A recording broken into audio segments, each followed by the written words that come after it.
All right, if I could rewind a little bit here on this final Friday of October, Andy Sweeney, imagine, I don't know, a month and a half ago, the start of September. Okay. Me saying to you, Week 8, Colts Texans, one of the biggest games all season long.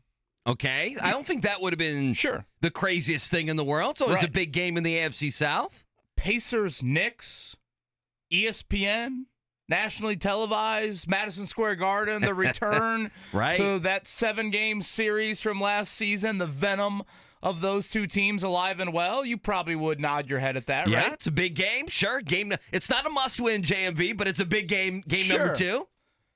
And then lastly, I would say to you, college bleeping game day is being hosted by the city and the university in Bloomington, Indiana, because their football team has outscored their opponents by more points than any other team in college football through the first 7 weeks of the season. Yeah, I would not have had that one. That would have been the one I whiffed on. The old I-step test of what doesn't belong, you would have certainly circled that, bubble in that Scantron there. But that is true. All three of those things we'll get to here on this Friday morning. I'm Kevin Bowen. Of course, that is Andy Sweeney. Thank you to Corbin Lingenfelter. Once again on the ones and twos, Stanford Steve from College Game Day going to join us coming up at 9 o'clock here on this Friday morning. Saw he was at Upstairs last night, the Upstairs pub. Oh, was he? Last night in Bloomington. I would imagine all those guys are going to have a pretty good weekend. Did we get any reports? Did anybody meet up with John Gruden out on the streets of Bloomington last night? Yeah, I heard a few whispers. Okay, did you? That Coach Gruden is indeed in the 812. That's great. Might be venturing to a golf course or this morning.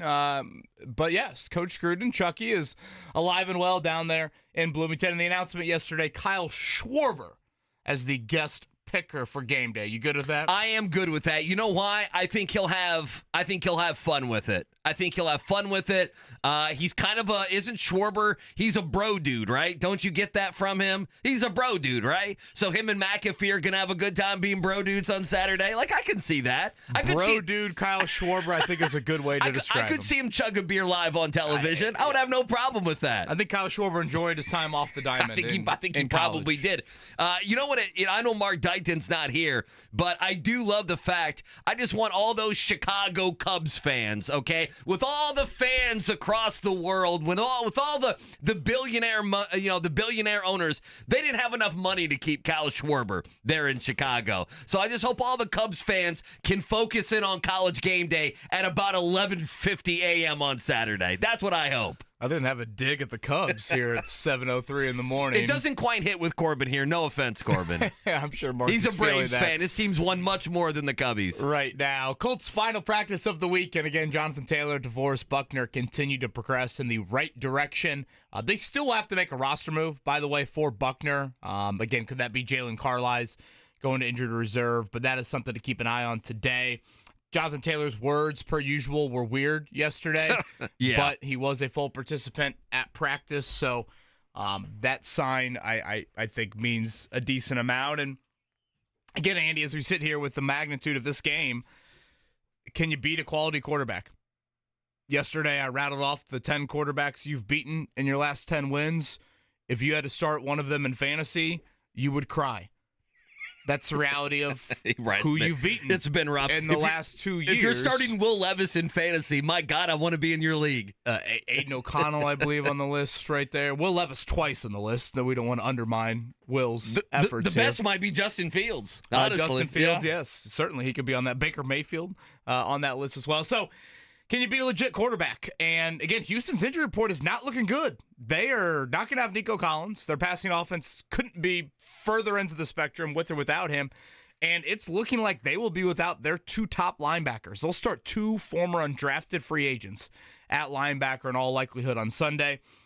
So things on paper are trending in the Colts direction. Yeah, and listen, I don't know exactly. With those guys practicing, I really want to be harsh and like, okay, if we're going to see you out there, if you're not even limited, if you're going to be full in practice, then I want to see DeForest Buckner and I want to see Jonathan Taylor. I guess the thing that we have working against us is we just don't know. We have had Friday surprises, and, you've mentioned with JT, his ramp-up period might be a little bit different. The flip side of that is, if you could get him on the field for 10 touches, one or two of those touches might mean the game, right? One or two of those touches might even spring something as a decoy for Anthony Richardson. And obviously, if you can get DeForest Buckner out there for any amount on Sunday, that would be a big deal. Listen, I don't mind saying it. Here's where I stand as we sit here at 7:05. We're going to give our predictions.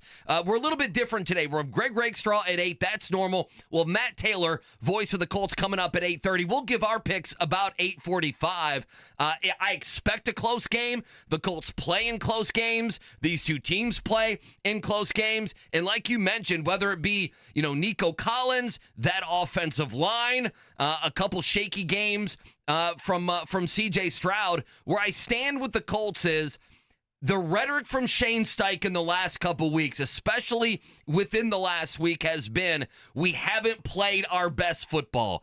And for me, it's time to play your best football. And my expectation for Sunday, KB, is that they play their best football. This is the number one mantra. Is a mantra coming from Shane Steichen is... I think mantra if you grew up in Southern Indiana. Mantra if you grew up anywhere else. It's time to get things going, and, that's how I view Sunday. It's time for this team to kind of get on the roll. If they're going to get one, it's time to do so on Sunday. Plus, it doesn't get any easier. You're going to get Minnesota off a couple losses. I'll tell you, Minnesota maybe not looking as good as we thought earlier in the season, but I'm bullish on the Colts going in there and playing well on Sunday. I really am, and I don't know why. Again, the Colts underdog right around 5 points. That line shifted maybe slightly down from where it began at the start of the week, but you cannot stress enough the magnitude of this game and what a win would do, and just putting real pressure on Houston, giving you a legit chance in the AFC South here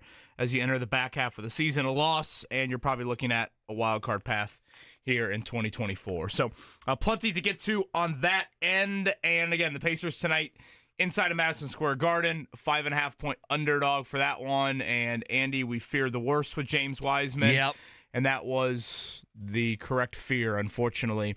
Yesterday announced a torn Achilles for James Wiseman. Equally as bummer, I think, for him in trying to really save his NBA career. I thought there was a possibility he could do that. I thought it was a good environment. Agreed. For him to have that chance. And then for the Pacers, I actually think it's a notable storyline. Miles Turner played 36 minutes on opening night. For those that don't really keep track of Miles Turner and, minutes, etc., that's a lot for him. They play the Knicks tonight. Miles Turner didn't play 36 minutes in a single one of those playoff games last year against the Knicks. He's a guy that hovers in, 27, 28 over the course of an NBA season. So getting another center, seeing what the depth looks like. Isaiah Jackson's questionable tonight with a groin injury.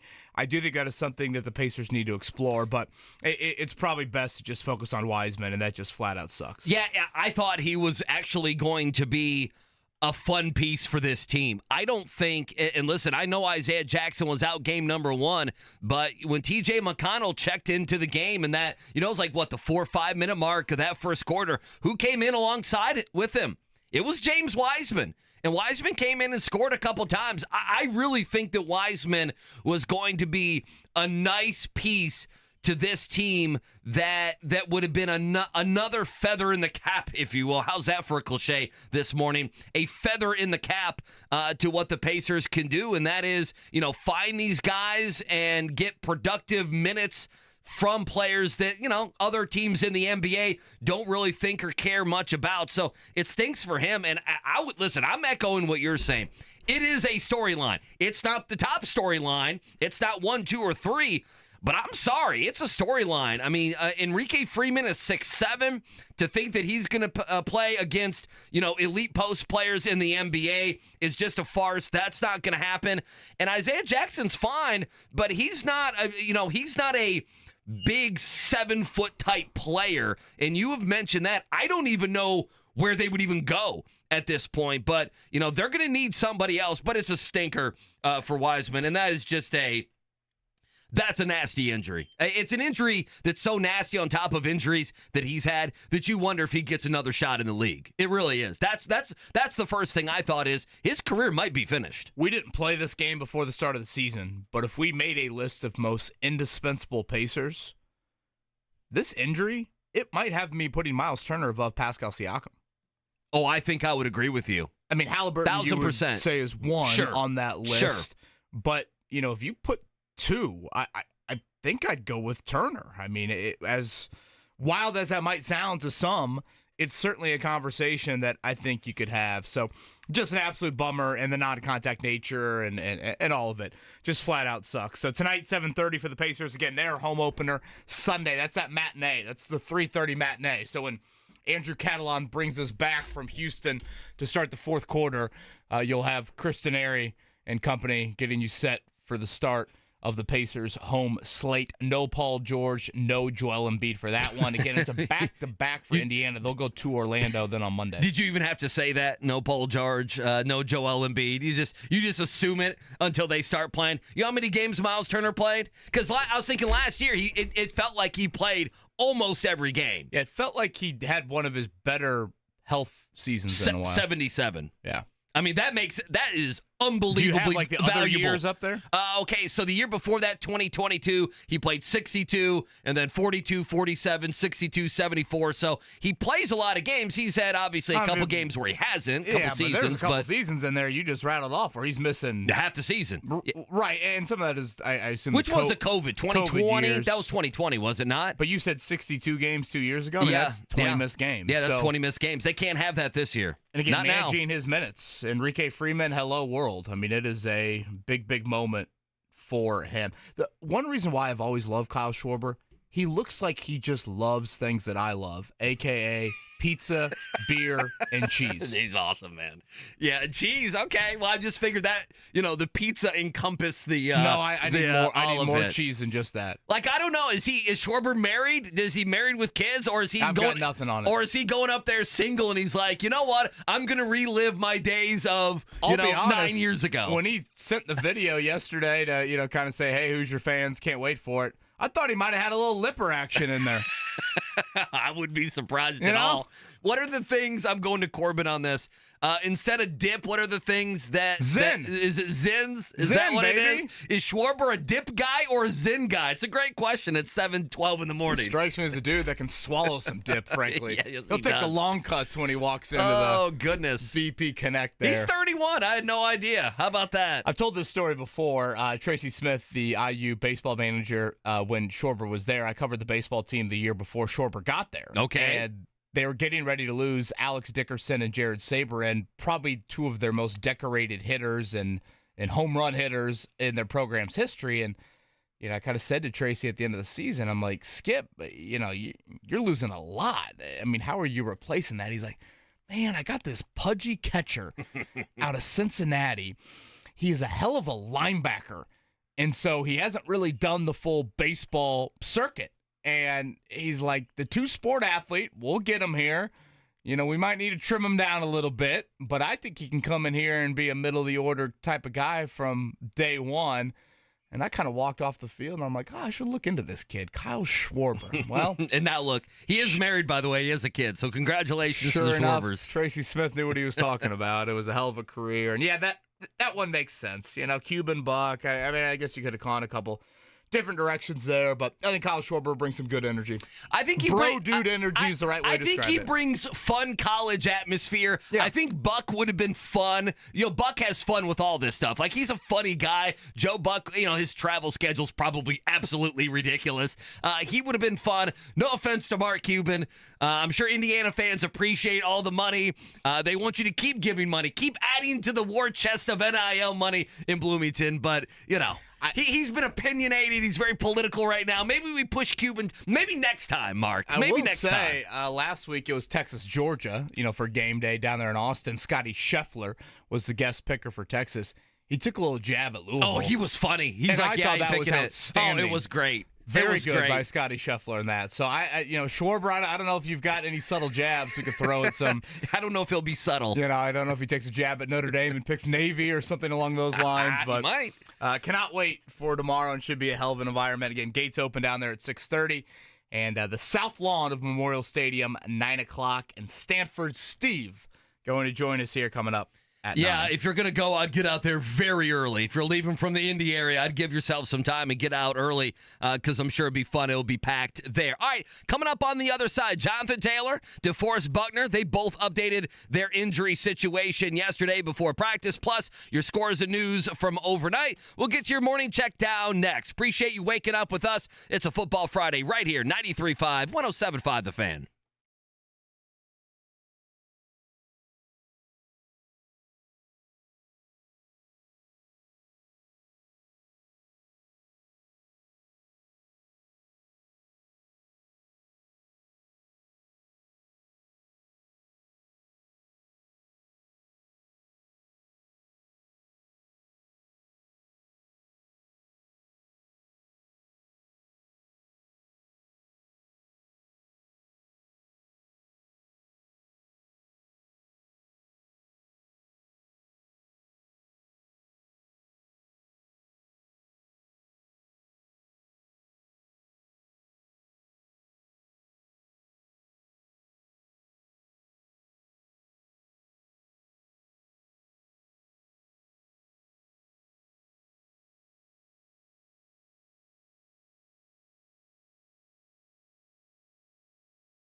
Well, certainly one of the biggest Colts games of the season, and I think you can make the argument on this Friday morning, Andy Sweeney, it's one of the healthier injury reports we have seen all year long.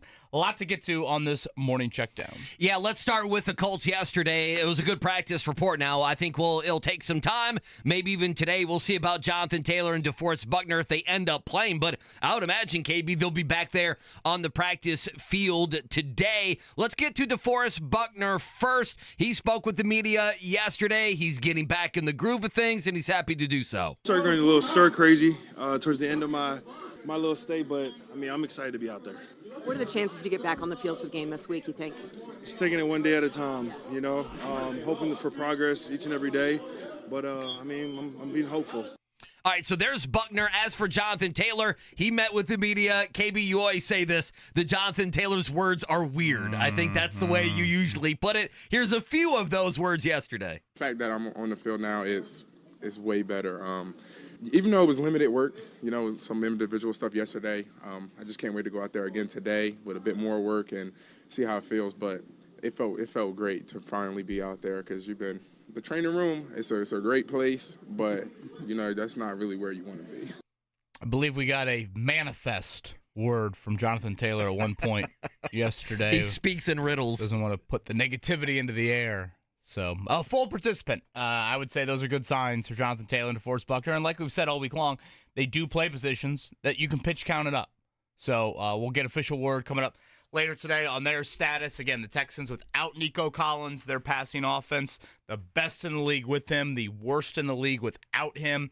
And their two linebackers. Think a bit Zaire Franklin, EJ Speed like. Both of them looking like they will miss this Week 8 matchup. So certainly I think we have not said this many times this season. I think the injury report actually favors the Colts rather significantly heading into the final practice of the week. All right, tonight in Madison Square Garden, it will be the Pacers and the Knicks. 5.5-point underdogs, the Pacers in this one. It's an ESPN broadcast, 7:30 tip time there from MSG. Certainly, Andy, I think back to last year's playoff series and specifically go back to game one, Tyrese Halliburton had major issues in Madison Square Garden early on in that series. Game one, he's 6 of 18 this year. He's got, 4 assists in that game. Well, the last time he was in MSG, that Game 7 performance was pretty special. Yeah, it was. And that was a huge storyline entering that game. So what Halliburton will we see tonight certainly will be something to keep an eye on. Isaiah Jackson is questionable, so you could be looking at a lot of Enrique Freeman again tonight for the Pacers. Yeah, I'm most interested in, Dante DiVincenzo and Isaiah Hartenstein. Both those guys not on the Knicks anymore. I talked about this yesterday, and they brought something to the Knicks. They really did. So I'm interested to see exactly how the Knicks bounce back from being blown out in game one. I think sneaky. I think the Pacers got a pretty good chance tonight. All right, so tons else to get to. We have World Series tonight. I know Kevin Bowen cannot wait for the World Series. The Dodgers, Yankees. You got a pick for tonight? Or you got a pick for the series? Either one of you knuckleheads? World Series pick. Dodgers and 6. Dodgers and 6. Yeah, that's probably the way I'm leaning. I think the Dodgers probably just a little bit better. You're going against your Yankees? Yeah, I don't pick them. I don't pick my team every time. No, I think the Yankees have better frontline pitching. I think the Yankees back in the bullpen might be a little bit better, but the bullpen as a whole has to go to the Dodgers. Ohtani's a freak. They have home field advantage. I don't know. I think the only issue with the Dodgers is I don't really trust their starting pitching. I don't know. They have a lot of money Jack into that Flaherty team. isn't getting it done for you? Yeah, well, can he pitch 7 games? I think if it goes 7 especially, I think you could see up to 2 bullpen games from the Dodgers in this series. So we shall see what happens there. Local college football, Indiana and Washington at noon tomorrow. Big Ten Network. You can hear it right here beginning at 11 a.m. on The Fan. And then Notre Dame and Navy, high noon on ABC. The game everyone's waiting for. Just makes me nervous thinking about that matchup there. Navy's not all wishbone anymore. Have you seen the point totals they've been throwing up? I have. I saw some highlights of theirs, too. They play out of the shotgun. I know. I'm like, what's this all about? Hide my eyes right there when I'm seeing that from Navy. So we'll see how the Irish handle that tomorrow. That's in MetLife. Thursday Night Football last night, it was the Rams with a healthy Puka Nacua, a healthy Cooper Kupp. Says, hold your trade thoughts right there. Matthew Stafford, 4 touchdown passes. And the Rams beat the Vikings 30-24. to 20. That's now 2 in a row for the Vikings. They will play the Colts a week from Sunday. Christian Darrisaw, their great left tackle, exited that game. Yeah, he's injured. That did not look good on that end. And then high school football tonight. We'll get the playoffs started. Again, these are the smaller classes, 4A and down. We'll get those sectional games going. Greg Rakestraw joins us at 8. I walked by Rake yesterday, or I guess that would have been Wednesday, in the media room, and he was charting out the depth chart of the Brebeuf Braves. Oh, was he? I figured he knew it by heart. I think he does. Does I he think even he need just notes? wanted us to see his work. Okay, I was about to say, does he even need notes? I just figured he knew everything. Brebeuf Come on. Danville, an outstanding matchup here on Friday night. The only other thing I'll add, we have local college basketball, Purdue exhibition against Creighton on Saturday, IU Sunday against Tennessee. I'm not sure about the Purdue game. I know Indiana-wise, you can catch that on ESPN+. The only other thing I would add, just terrible news out of South Florida, KB. I don't know if you saw this. Oh, this is horrible. Yeah, Amir Abdul-Rahim, the coach there for South Florida basketball, and 2 years ago, they were really good. He was a hot name to get some big jobs, in Power 5 schools. Just 43 years old. I don't know if you've seen what they have said, but an aggressive illness is all that I have seen on Twitter, what that could be. But that is scary, and it's horrific. And, obviously our condolences. That came out about 4 or 5 o'clock yesterday. That took me by surprise. It really did. 43 years old. It's unbelievable. 3 kids. I know. The quote that I saw was he was undergoing a medical procedure at a Tampa hospital. I mean, there's very little information on this. Horrific on every level there. And also IU football announced this yesterday. I know part of this reunion, I think part of why John Gruden actually is in Bloomington. It's the 45-year anniversary of their Holiday Bowl team.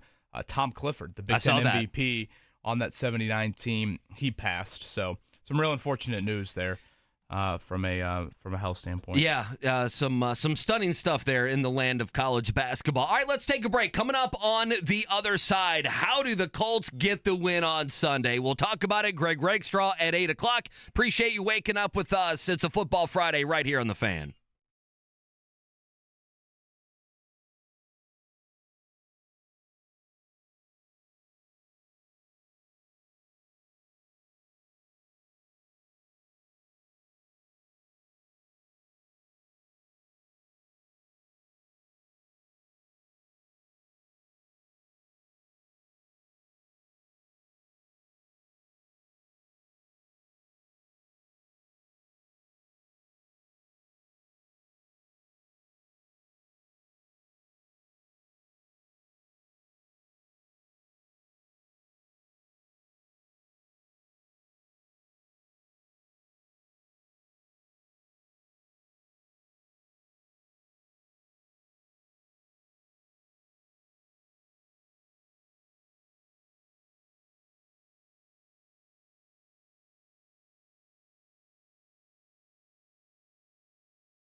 Stanford Steve. You see him on College Game Day. He's going to join us coming up here at 9 o'clock. It is certainly a busy, busy Friday. We'll be with you until 10. Jake and Jimmy will have you covered 12 to 3. And, of course, JMV at one of my favorite spots, Sam Silver Circle, coming up at 3 o'clock today.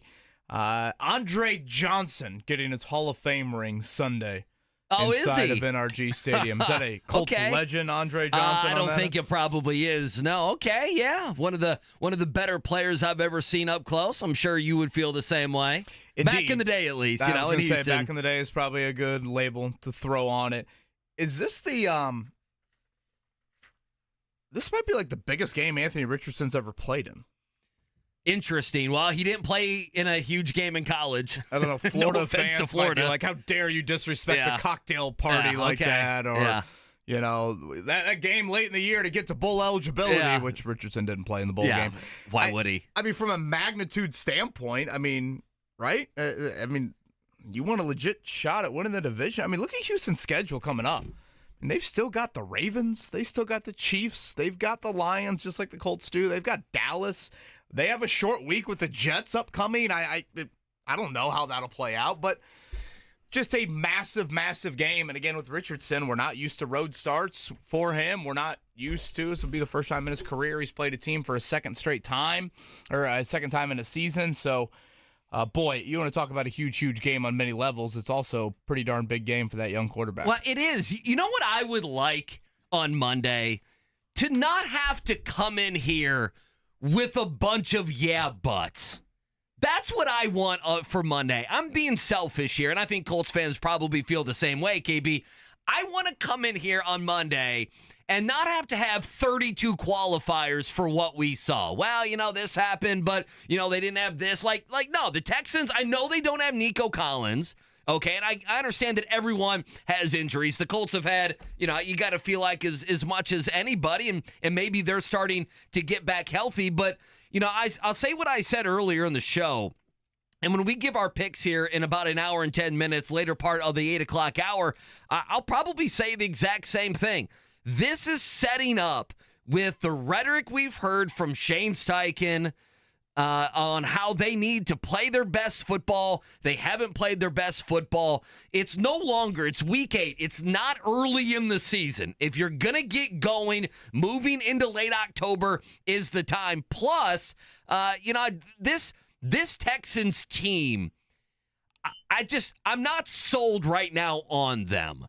And if someone's going to jump up and challenge them in the AFC South, it's the Colts, and it starts on Sunday. Now, I say all of that, and I have been leaning taking Indy in this game. I told you that yesterday, KB. I'll say it again this morning. I think ultimately I probably will I might end up picking the Colts here. The thing that scares me is twofold. Number one, the Colts have not been able to stop the run at all. And without Nico Collins, in the last 2 games, by the way, C.J. Stroud has thrown for 278 yards in the last 2 games. Yeah, they're dead last in the NFL in passing yardage. So, Gus Bradley, you have no excuse this week. I like, honestly, to me, this is a you're coaching for your job type game. Nico Collins, who has destroyed you, is not there. You understand. You saw Joe Mixon, you know, not single-handedly, but you saw Joe Mixon be the main reason you lost in week 1. You going to let that happen again? 7 weeks later, is that going to be the narrative we limp in here on Monday and talk about? Is your defense yet again not being able to stop the run? What worries me the most in this game, and you mentioned the linebackers being out for the Texans, might change that, is, you know, against the pass, the Texans are pretty damn good. They're 4th in the NFL. They're 2nd in the NFL in allowing in defense points per game. So that worries me just a little bit, but it is time that the Colts, if they're going to be this team that we think they can be, and Shane Steichen keeps telling us that they can be, this is the kind of game. I know it's on the road. I know it's a good team. I understand all the different qualifiers, but you go on the road, and right now you beat a team that is a little bit injured and a little bit struggling on the offensive side. Yeah, I mean, you're getting the Texans at the right time. Absolutely. And I think that is a break that is just you need to take advantage of. Now, again, you got Green Bay theoretically at the right time with Malik Willis. You didn't take advantage of it. You got Miami at the right time without Tua. You did take advantage of it. So this is just a paramount moment, I think, for this season. And is it going to be hey, we're putting real pressure on the division champs? And then again, I'll go back to something we talked about in the 9 o'clock hour yesterday. Can you beat a real quarterback? Can you beat a quality upper echelon QB? I will go over the list for those that missed it. The last 10 quarterbacks the Colts have beaten: Tyler Huntley, I guess I should throw in the slash for Tim Doyle there. Tyler Huntley, Will Levis, Caleb Williams, Justin Fields. And then going back to last year, it was Aiden O'Connell, Mitch Trubisky. Will Levis gets a second spot on the list. Baker Mayfield, Mac Jones, Bryce Young. That's one of the more horrific-looking 10-quarterback lists you'll ever see. if you were to pick Baker Mayfield would be like, you all bow down to me. Well, hey, listen, he's good, yeah. I mean, that list is horrid on the eyes. You don't want that anywhere near your fantasy football team. That's the reality, though, of who you have beaten. And now the question becomes, if you want to be a legit division contender, AFC South threat, if you want to get out of the bottom half of the power rankings, which seemingly the Colts have been since their 0-2 start, if you want realness to November, December, you're going to have to start to beat legit quarterbacks. And I probably say it plurally, if that's a word. C.J. Stroud, Jared Goff here in about a month, Josh Allen in a couple weeks. These are the types of quarterbacks you've got to prove yourself against. And again, Stroud has absolutely roasted the AFC South. 13 touchdowns, no picks in his 7 games. But right now, this is not the C.J. Stroud Texans offense that we are used to.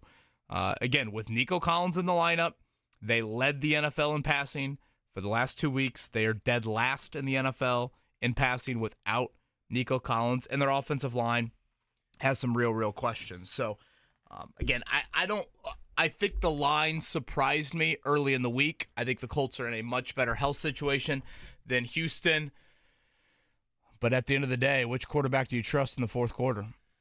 Well, I understand. I get it. It's grow up time for Anthony Richardson. Shane Steichen, he needs to have an offense that's gonna. I'm with you there. They're gonna run it a little bit. Which quarterback do you trust? Oh, sure. In the fourth quarter? I don't trust Anthony Richardson in the first quarter, let alone the fourth quarter. That's the one thing I just can't get off of. I know. There's a lot of things I point to in this matchup. I think Colts, but that's the one. Now, can your pass rush disrupt enough to where Stroud isn't as efficient as he usually is? Go back to your secondary. Week 1, again, you hit Stroud. You sacked him. You got your hand on one ball. He threw 34 of them. You got your hands on one ball as a secondary.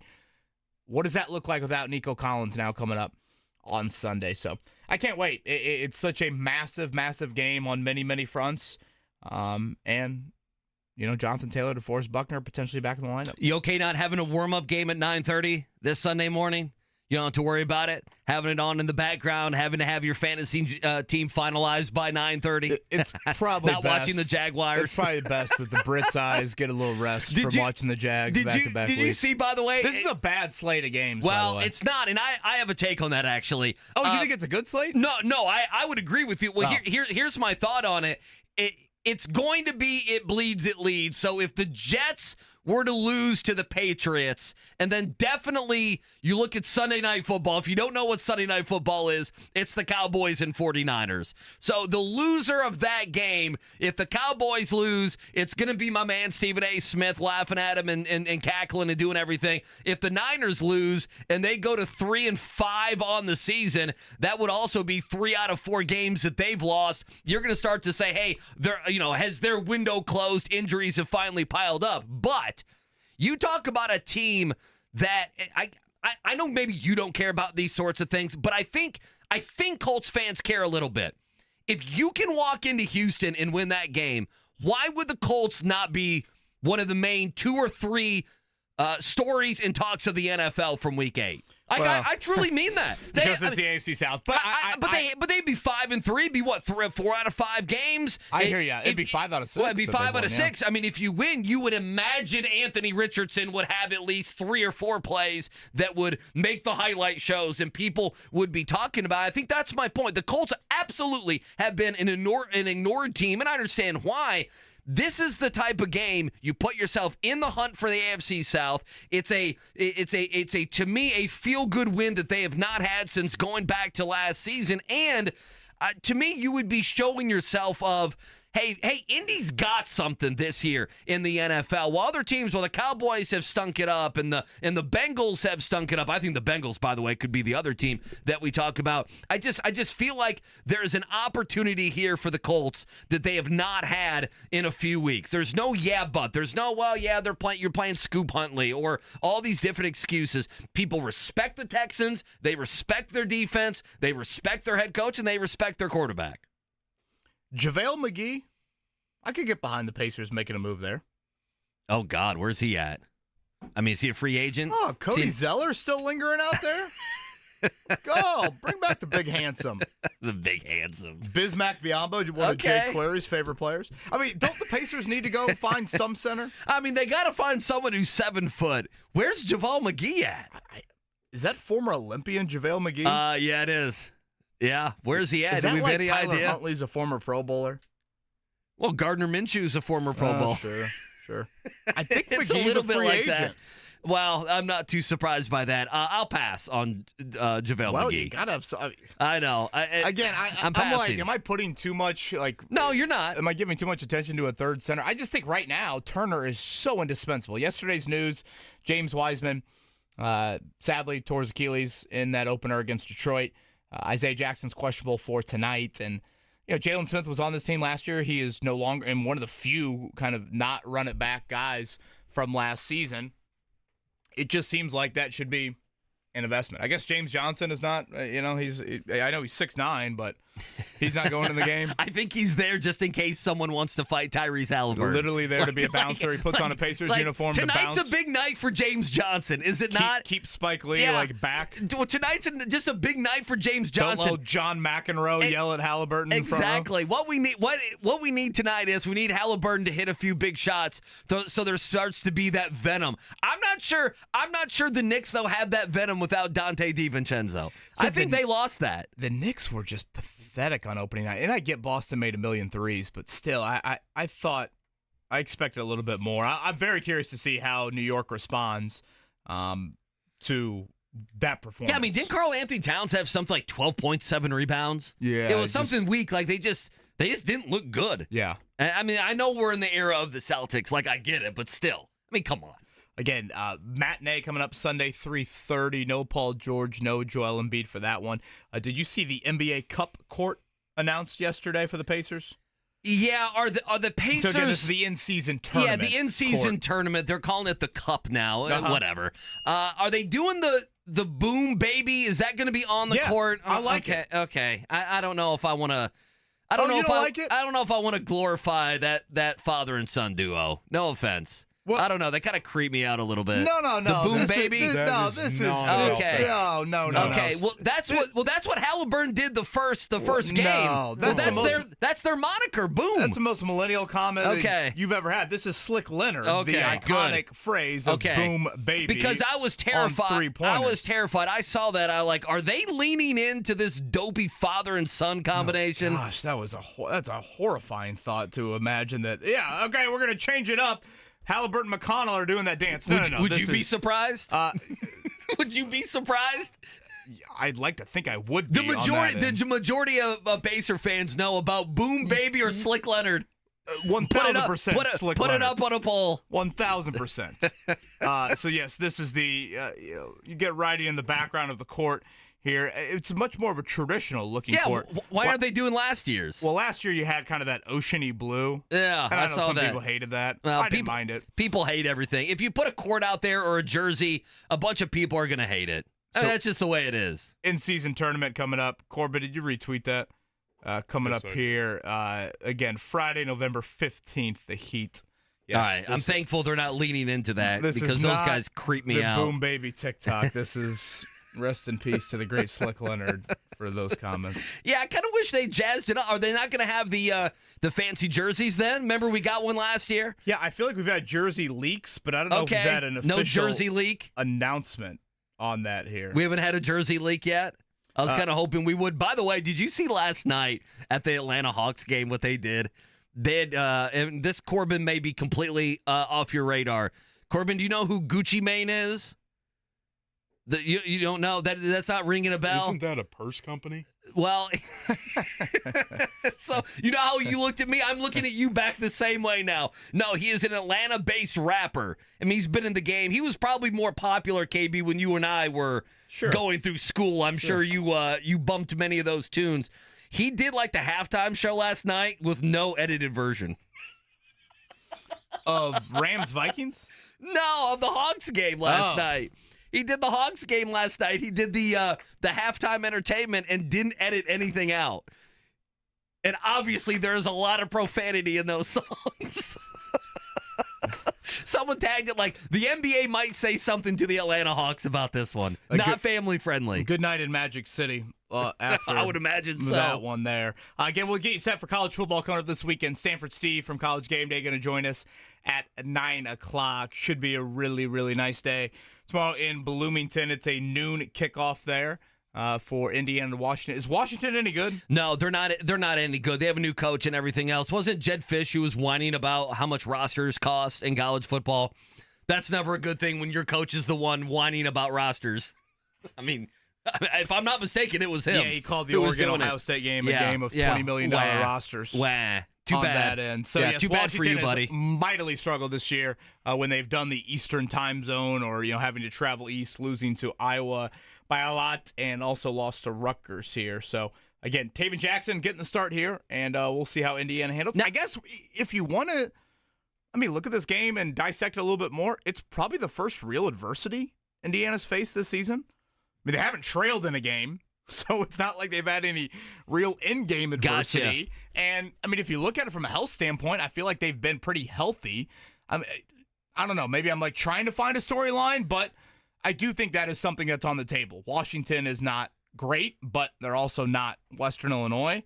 And so, how they handle – and to be fair to Taven Jackson, he, of course, has played a lot, and I thought he looked fairly good last week when he got in the game. I don't want to act like this is some – freshman that's never sniffed the field. He has real coaching going in the game, and he also has that. So yeah. But just how they handle that. Do they get down? Hell, they haven't been down in a game. Just those things. Do we see them start to arrive for Indiana? Because outside of that, they've just been flat out dominant. Now I will say this, and this is not surprising, but last night you heard it here on the Fan on his coach's show. Cignetti did say that Rourke is progressing. They love where he's at. And that he's more day-to-day. He's not going to play on Saturday, but he's day-to-day, which I guess isn't totally surprising if we thought that maybe he would have a chance to play next week. ESPN's FPI gives Indiana, even with the injury, nearly an 84% chance to win the game.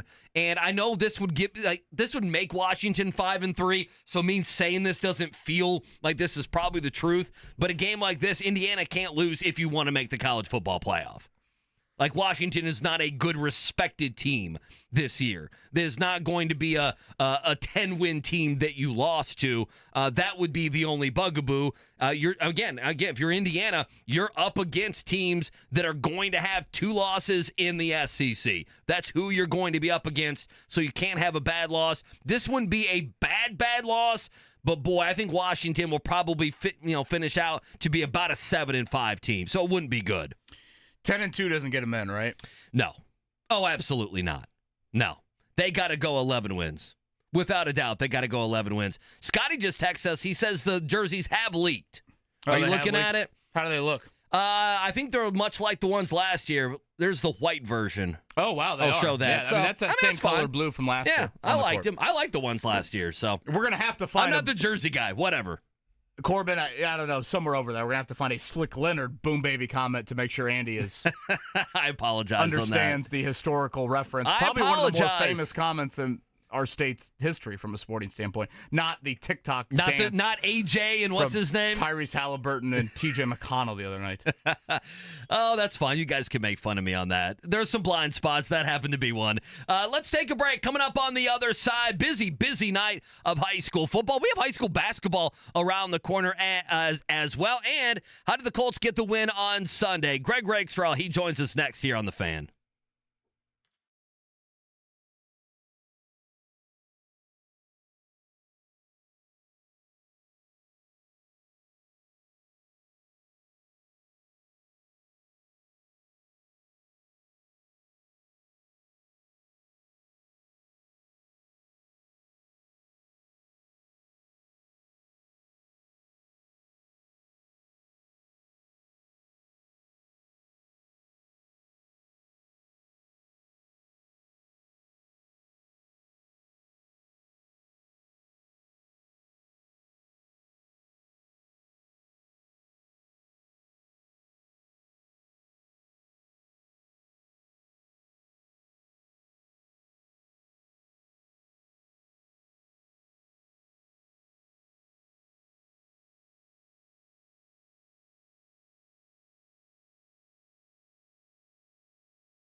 There's our boom baby sounder.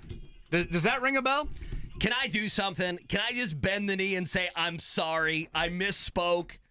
There are, there are just things that I'm just eventually going to miss at times. I feel like I'm your wife right now. Well, and I think I've done a good job in a year and a half to try to all the blind spots that I might have, to try to cover those blind spots. So I apologize to everybody. I was just thinking of the boom dance, and I thought, are they leaning into the boom dance? That's all I thought. So I apologize. People are crushing me on Twitter. Spot. You hit a semi right there with that one. And you're not helping things, by the way. You're not helping things. I mean, okay? come on. It's the my old TikTok fault. dance is the reason why they're putting boom baby on the court. I mean, we can listen. I'm being absolutely crushed on Twitter. If we had a text line, which we don't, I'm sure that would be fun. Like, that would be the perfect time where people could take runs at me, because I know the YouTube chat's just talking about Trump. So, I know we're not getting much, but yeah, Coach Jimmy's crushing me.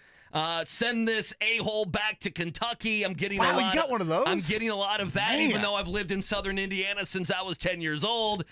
Who is this jackwad? I'm getting a lot of this. People are fired up on this Friday morning. Coach Jimmy says, educate yourself, you insulted Pacer lore. I apologize. I'm sorry. God bless the great Slick I'm trying to keep things young on the show by knowing what TikTok is, even though I don't have a TikTok. Yeah, because you're old and Corbin's 75 years old. That's in a young man's body. Desperately needed for us so here. That's fine. Bring it on. At the only Sweeney, I'm ready Speaking for of it. young, Let's have speaking some of fun. hip, speaking of certainly knowledgeable, the one, the only, the great Greg Rakestraw joins us now. I said a little bit earlier in the show, I'm walking by Rake's seat at the Colts media room on Wednesday, and I look down, and Rake's got the depth chart out. I'm asking him, okay, who are we looking at right there? Burbuff and Danville, Rake. That's where you're at tonight, correct? That's correct, sir. How did that depth chart look? I assume it had a lot of points and a lot of numbers for the Burbuff Braves. That is correct. It is a group that is one of the most talented teams in the state. Maverick Geske has thrown for nearly 3,400 yards. That's basically in 8.5 games. They had one game that was rain shortened to a half.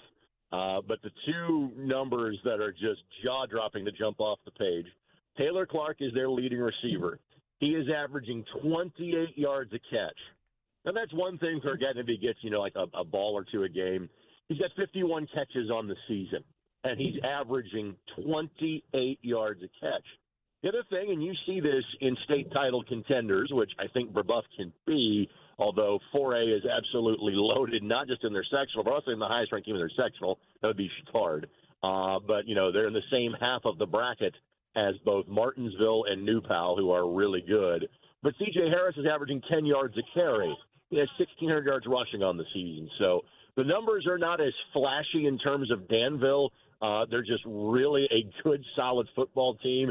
And, frankly, the offensive numbers are a little less flashy for Danville because they have played so many running clock games. Other than the two larger schools in their league that they play in Danville and Lebanon, Tri-West and Lebanon. Again, that league is splitting up. The smaller schools are going their own direction. Danville, Tri-West, and Lebanon are kind of going their own separate ways. But against kind of the smalls in that league in the Sagamore Conference, Danville had a lot of running clock games. It's part of the reason why their offensive numbers aren't impressive. They're averaging 300 yards a game.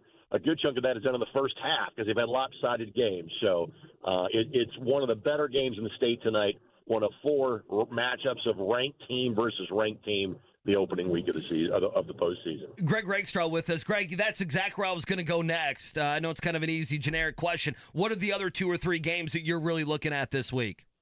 So there's what's local and there's what's statewide. So, again, because the 5As and 6As aren't playing, you got to look a little deeper. Although you don't have to go even outside of the same sectional. So sectional 22 that Danville and Burbuff are a part of, as referenced, Chittard is a part of that sectional. Northview and Roncalli play each other. And again, is this Roncalli's best team? No.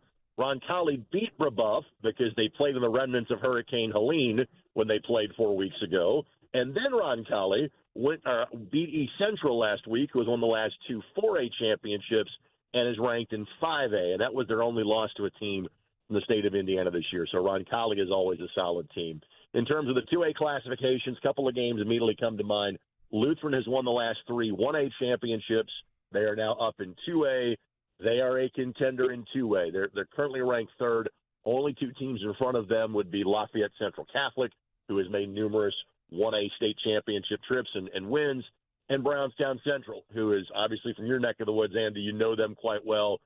They're the best team in the Mid-Southern Conference every year, and they tend to make deep postseason runs and often come in and-oh as they are there. Lutheran plays Heritage Christian, 7-2 versus 7-2, and then Webo and North Putnam also both 7-2, and they meet each other this evening as well. He is Greg Rakestraw. Again, playoffs underway, 4A on down with the sectionals starting. Should be a nice night for high school football, I hope. I guess maybe there's a little rain in the forecast, but temperature-wise, at least should be a good night for that. And, of course, the Colts post-game show host, Rake, I dare to say this is the healthiest the Colts have been all season long. Your optimism level for Sunday is where? Optimism level is high for that reason, and also for the fact of, the Texans are a little bit beaten up. They're still a really good football team, I think, amongst the 3 or 4 best in the AFC. But timing is everything in life, especially in the National Football League. Games against the Packers and Dolphins, which obviously were split by the Colts, were made easier because you weren't facing Jordan Love, you weren't facing Tua Tagovailoa. You're going to see C.J. Stroud. You're not going to see his favorite weapon in terms of Nico Collins. There are some defensive pieces missing. And I would say the Colts injury report yesterday was downright sexy, only having 2 players that were listed as did not participate. And it was like a Pro Bowl list of guys that were full participants that were on the injury report for Wednesday. So is it going to be easy? Of course not. It's in Houston, and they are the best team in the division right now, not just in terms of the standings, but legitimately they're the best team in the AFC South. However, I tell you this, I thought one of the Colts' 1 or 2 best performances of the season so far was the opening day loss to the Houston Texans. So it's the start of the toughest stretch of the season, but clearly I think the Colts are on their best footing, you would say, since the beginning of the season going into that game. Did we just get a downright sexy description for the injury report? I don't know if I've ever heard anyone do that. I agree. I'm trying to say as many crazy things as I can to take some heat off of Andy. I'm trying to take one for the team today. Oh, it's okay. Team player Greg Rakestraw. I would prefer all the heat. I'll take all your smoke. Greg Rakestraw it is with there. us. Just check social media, right? Payless Liquors hotline. When Shane Steichen says our best football is in front of us, what percentage of that is he talking about as quarterback play? Well, it has to be part of it, and I mean, are there other areas where this team can improve? Certainly, but everything offensively kind of rotates back to Anthony Richardson. I mean, you improve naturally because Jonathan Taylor is on the field, and that translates to Anthony Richardson as well. Defense, you've got to play better against a better level of competition, which you will get now for these next several weeks in which they're in this gauntlet stretch of the season. But yes, you're only going to go so far if Anthony Richardson is playing the way he is playing. There's frankly, especially on the back end of the slate, enough bad teams where there's some more wins on the schedule for the Colts the way they are put together now. But if this team wants to be a 10-win team, if this team wants to be a playoff team, if this team wants to be an AFC South contender, Anthony Richardson has to be a better quarterback, period, end of sentence. He is Greg Rakestraw again, Brebeuf and Danville. He's got that call coming up tonight as we open up sectional play around the state for classes 1A through 4A. Rake, what would a 21-year-old Greg Rakestraw think of Indiana University hosting College Gameday? I would probably have been calling a game someplace else, so I wouldn't be able to go. But 47-year-old Rakestraw thinks it's pretty damn cool, too. I mean, isn't it wild? I let off the show with, here we are, Colts massive game with the Texans. Yeah, we could have seen that a month and a half ago. Pacers tonight, Madison Square Garden, ESPN. Yeah, I mean, we could have seen that a month and a half ago. I never would have thought I'd be literally driving in on Friday morning thinking, here we have Stanford Steve on the show because College Game Day is legitimately in Bloomington, Indiana. The funny thing is I was just happened to be in the car for a good chunk of the 7 o'clock hour last night. I was listening to Inside IU Football and listening to Fish and Kurt Signetti, and he ended the show, and I didn't catch Don's question, but I could pretty much surmise what it was, basically saying, hey, are you taking a moment to take all of this in? Because all of us are so giddy, are so happy with what we're seeing from Indiana football, and Kurt just kind of said, hey, it's really not. I'm not that type of person. I'm kind of just in awe of the next kind of sort of thing. He goes, I'd say we're playing okay. And in my mind, I'm like, yeah, you're 7 and okay. You got a chance to be 8 and okay and 9 and okay.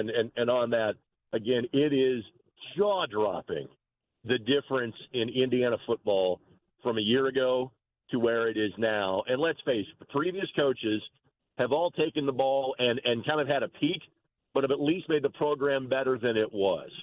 The leap that Kurt Signetti has made is like jumping on a rocket and getting into the stratosphere.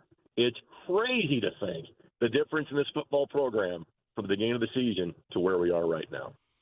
Honestly, the man that probably should be taking a moment is Don Fisher. I mean, everything that he's been through here. How many bad football games has he broadcasted? Oh, my gosh. Yeah, he should be the one that kind of hazard pay takes a look at all of that coming up tomorrow. Rake, as always, great stuff. Cannot wait for early January as we make the trek up US 31 to watch the Irish enjoy Danville and Buff tonight. Countdown is on to January 13th, my friend. Let's do it. That's the one, the only. Greg Rakestraw right there. What on game the was it again? January 13th. College for my Boston Irish. College. Okay. You bring up a good point about, again, Shane Steichen's had this MO kind of all week long. We haven't played our best football. You can't fall into the trap that number 28 and number 99 back in the lineup means you're going to play your best football. Like, Taylor and Buckner being back is not just a cure-all. It certainly helps, but you asked specifically to Rakestraw, the passing offense. I mean, Jonathan Taylor, I guess indirectly you would think aids it a little bit, but he's not the one throwing it. He's not the one catching a whole lot of passes. So that is a part of the game that needs to get better. Now, defensively, I'd say the areas that you need to improve, Buckner could have some direct impact too in the run defense, more of a consistent pass rush. But again, how much do we see Buckner on Sunday? But I guess what I'm getting at is I want to make sure that we don't fall in the trap of thinking Taylor and Buckner are the cure-all. Oh my gosh, they're back. Everything's, great. Well, they also played week 1 and week 2. Sure. And you lost both of those games. So I think it's important to remember that of just because these two are returning does not mean that all of a sudden you become a legit January type of passing offense or your run defense all of a sudden has found this revival and it's not the laughingstock that really it's been for dating back to last season, even when Grover Stewart was out. So those are just some things I think you got to focus on. Yeah, I'm running out of a little bit of patience with just Anthony Richardson in general. I need to see that he's getting better. He doesn't need to be a finished product, but we have to leave some of these games. Let me go back. Last week, one thing I wasn't too vocal on, I understood it. I'm not saying, and it was in a win, which makes it difficult. But everyone last week, KB, was holding on to a few rushes that AR had at the end of the game. Or he had one great pass around He avoided halftime. the sacks. He avoided a sack. It would be nice to walk in here and not to have to rationalize what was a D-plus type day with Anthony Richardson he made a nice 12-yard run, or Jalen Ramsey came on a corner blitz and he got hit and he didn't fall down and he was able to throw the ball out of bounds. Like, all of those things, and we can have those conversations when they win. But I am looking to have the conversation of AR did this and that showed growth from this week to that week, and he looks healthy here, and Shane Steichen's doing something new and fun there. That's kind of what I instead of just surviving games and feel like you're dragging your quarterback along, and if he makes 1 or 2 good plays, we blow it out of proportion. I'm looking to have him be one of the better players. I'm waiting for him to be one, and he has at times earlier this season, definitely times last year. He's had those moments. That's what I'm looking forward to, is at some point we got it, or I guess the flip side would be we almost never see it, and then we have our answer on Anthony Richardson. But I just don't think that's the case, to where there's no big qualifiers here, that this guy goes out and he plays good football. Let me ask you something. Does Mike Woodson like what's going on this weekend in Bloomington? Well, I mean, that would be pretty bitter of him not to, I guess. Well, when's Mike Woodson been about anything except for himself? Yeah, I guess when are they off come to? on. So they're in Knoxville. They're in Knoxville on Sunday. So I would imagine the guys won't even like the basketball. I'm just wondering because sometimes the football can get very jealous of the basketball and vice versa. That didn't happen at Louisville when I covered them, but it happened at Kentucky. The Mark Stoops was very jealous when the basketball program got any love, and vice versa. When Calipari never liked it when Mark Stoops got any love, which was very few and far between. I wonder what Mike Woodson thinks. It's supposed to be his athletic department. And if you gauge any IU fan right now, I know we're in the middle of a special season, perhaps 7-0. Right now, they would back Kirk Cignetti more so than Mike Woodson. Well, it's kind of that's when unreal. You look at the IU non-conference schedule for basketball, like a scrimmage against Tennessee, all of a sudden is like a big deal. I mean, in terms of evaluating. Oh, should be, yeah. Tennessee's top 25 team. Purdue's got Creighton coming up. Little side story on that. Matt Painter's mentioned this before.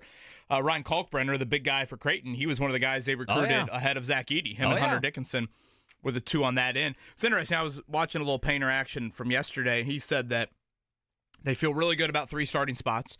Braden Smith, Fletcher Lawyer, Trey Kaufman, Wren, but little separation from there and kind of rounding it out.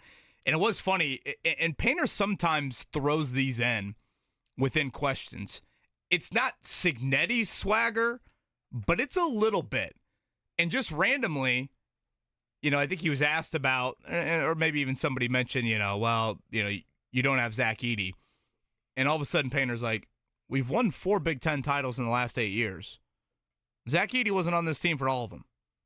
And there's a little bit of like, hey, this resume's got a little bit more on it than just Zach Edey is tall. Which I understand, by the way, from Matt Painter. I agree with him. Yeah, it was a little bit of I kind of chuckled at it of like, that's a little Kurt Cignetti change up there from Matt Painter. And again, I would say for both of these programs, Indiana and Purdue in different ways, I am beyond fascinated to watch how both of these seasons go. Purdue, it's the newish look. I still think Trey Kaufman-Wren is going to be a rather consistent post guy for them and getting him touches. But again, how does life after Edey look with, certainly some new faces? It seems like some of their freshmen, they might not be the most heralded names in the world, but they could factor in some serious playing time. And then, of course, in Indiana, it's, very, very revamped. And at times last year, Trey Galloway was arguably your best player. Right now, Trey Galloway's not in the starting lineup. Well, I mean, last year you were relying on Gabe Cupps early in the season, and you were relying on Trey Galloway. I would go a step further. This is more of a college basketball conversation when we get a little bit closer, even though we're here, basically. If IU doesn't finish better than Purdue this year in the Big Ten, to me, Indiana fans are going to be besides themselves this year, especially since I've been told now with the Braylon Mullen stuff that high school basketball recruiting doesn't matter as much. It's all about the portal. Well, fair enough. Who lives off the portal? Indiana is going to live this season off the portal. Not in totality. I don't mean that. You obviously have a few players that are coming back and notable players as well. But the guts of your team, the backcourt of your team, your starting center, you're going to have a lot of new pieces and guys that may only be there for one season. To me, Matt Painter going the other way, going the entire other way, which I also don't totally agree with, and just getting high school guys. If he beats you post Zach Edey with a bunch of high school guys and guys that, and maybe a couple starters that we don't know who they're going to be and produce better than Indiana this year, that's going to be an indictment. That's going to be big time. People are getting on you for the Boom Baby comment. I haven't noticed. I'm more mad at you for your Micah Shrewsbury slander you slid in. What was that yesterday? Yeah, it was yesterday. What did I say? Yeah, Corbin's nodding his head over there. That was pathetic when you snuck that in there. What did I say? Micah Shrewsbury and the Irish hosting Nate Ament, the 4th overall player in the entire class of 2025. Oh, I like it. Hosting him on a recruiting visit here upcoming. Well, I like Shrewsbury. Take your Micah Shrewsbury slander and shove it right up. I like Shrewsbury. I forget what my slander was. You said something to the effect of, Corbin, feel free to hopefully defend me on this. It's one thing to lose a recruit to Dan Hurley. Well, it's another thing to lose a recruit to Micah Shrewsbury. That's what he said, right? It is. I mean, Hurley's not coming in. Hurley's won back-to-back national titles. We got no room for you. He could have coached the Lakers. Greg Rakestraw and I have no room for you on January 13th. That's fine. Notre Dame basketball slander. I don't think I was invited anyway. I think I'll be good with that. That one. Micah's cooking up there in South Bend. Speaking of cooking, we'll do that. Coming up, Taylors. Just don't leave early. The Taylor's Tidbits. Matt Taylor was certainly we did last time. Matt Taylor, voice of the Colts, joins us at 8:30 against Stanford Steve from College Game Day. Sounds like he made a stop at the old upstairs pub last night. We'll chat with Stanford Steve coming up at 9 o'clock with College Game Day in Bloomington. Before all that, it is a busy morning checkdown. Andy Sweeney, lead us off. The morning checkdown, brought to you by Marion University Football, pursuing another NAIA championship this season. Don't miss the on-campus action at Ascension St. Vincent Field. Visit NUnites.com for tickets. All right, let's get you a couple. Let's get you one from Shane Steichen and one from Anthony Richardson. This is a couple days ago talking about the Texans. Obviously, that defense has been pretty good this year for the Texans. The offense has struggled the last couple weeks without Nico Collins. Here's Shane Steichen on the Houston Texans coming up on Sunday. I think they're doing some good things. Obviously, their record speaks for itself. They're a talented group. I think defensively, they do a great job of flying around, and then they got a lot of star power on offense, too. I know Nico's out, but Tank Dell's a hell of a player, so is Diggs, and Mixon, and the quarterback's playing good, and Schultz, the tight end. So they know us, we know them. It'll be a hell of a challenge going down there, but we're fired up for the challenge. It's great coach speak. Tank Dell hasn't been a hell of a player, and Dalton Schultz rarely gets the football. So we'll see what happens there. As for Anthony Richardson, I think he's been asked this every single time they played. Is there a rivalry, going back to week one with C.J. Stroud? Not necessarily. It's fun, competing against other competitors. It's fun whenever there is some type of rivalry involved in it. But I don't try to think about it too much. I treat every game as if it's a rivalry because the other team's trying to dominate us. So every game's honestly the same for me. Just trying to stack up and just keep getting dubs. It is a big one. Andrew Catalano, you heard on with John yesterday. He'll be on the call alongside of Tiki Barber. Andre Johnson Hall of Fame ring ceremony down there in NRG Stadium, the house that T.Y. Hilton built. Colts have had great success down there. We'll see if they can continue coming up here on Sunday. All right, tonight, speaking of great houses, certainly Madison Square Garden would qualify as that. Pacers-Knicks, the 7-game series from last year. Plenty of ebbs and flows to it. Tyrese Halliburton was outstanding in Game 7. Can he have a bounce-back performance after a rough shooting opening night and really a rough playmaking opening night against the Pistons? Again, Isaiah Jackson, questionable with that groin injury. Pacers are a 5.5-point underdog, and the word was official yesterday. Unfortunately, a torn Achilles for James Wiseman on that. So if Jackson can't go, you could be looking at another expanded role for Enrique Freeman, who we had on the show, right? You and Mark, I think, had him on. I remember, I think I booked him, but you guys had him on, right? Here's what happened. I'm blanking. What's the coach's name there? Oh yeah, it's a well-known name. John Gross. Is that? Yeah, that's exactly it. Yeah. So and Freeman was with him, right? No, Gross was in his car, and he's like, "Yeah, Freeman's walking by me right now." And we're like, "We'll get him." And so they kind of just tag team and did the interview together. That was kind of an odd, hell of a story, but that is what happened. Again, I think some center insurance is needed for the Pacers on that end. So after tonight, it'll be that home matinee coming up on Sunday, 3:30. No Paul George, no Joel Embiid, Pacers and Sixers on Sunday. Thursday night football, we saw week 8 of the NFL season kick off last night. Rams over the Vikings, 30-20. If you're the Rams now, you're not gonna move those guys, right? Are you gonna move? Cooper Kupp had a touchdown last night. I mean, who's winning the West? I feel like the West is wide open. I'm like, yeah, if you guys don't want Matthew Stafford, I'll throw you a second-round pick for Matthew Stafford. I'm okay with that. I think I can get 2 good years out of Matthew Stafford. He's 37. Don't you feel like you can get 2 good years? He had 4 touchdowns. So, again, Rams and Vikings coming your way. I should mention as well, KB, I meant to do this earlier, for the fan and for the Colts. So we have, beginning at 10 a.m. on Sunday, we have the Colts Texans. The fan, and obviously Hank will have that all the way up until 3 o'clock. And then on Sunday at 3 o'clock, Hank FM 97.1, they'll have the Colts. And us here on the fan will start the broadcast of the Pacers. I wanted to throw that out. So the rest of the post game as well. Such Colts a and Texans. Weird start time for the Pacers. Yeah, I don't know who to blame. That's just like the NBA. I don't know who to blame. It just seems 3 o'clock's a tough one. If that were 5 o'clock, well, especially for a home opener, I don't know. 5 or 6 o'clock. Something about a nightcap that I would appreciate a little bit more for your home opener. A couple other items of note: college football rundown again this weekend. Kyle Schwarber, the guest picker, will have Stanford Steve, 9 o'clock. Hey, chirp chirp for Muncie! It's homecoming this weekend for Ball State, and who do they have?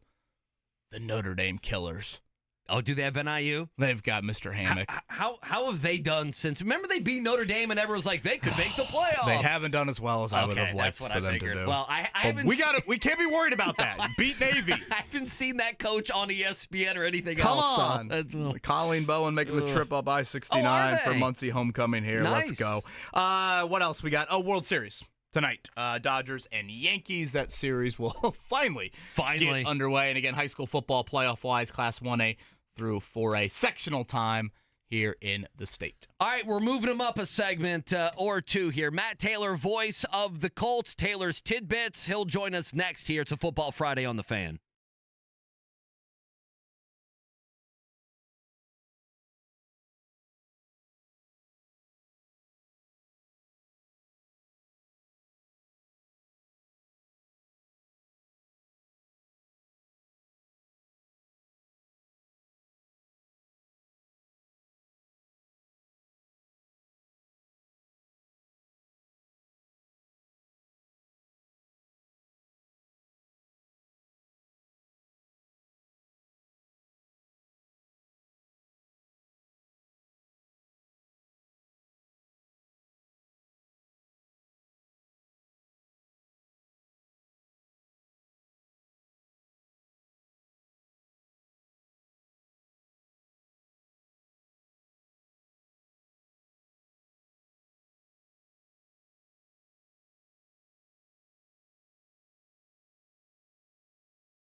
Got to be loving not only the reentry, but what is going to be waiting there coming up noon Central, 1 o'clock Eastern on Sunday.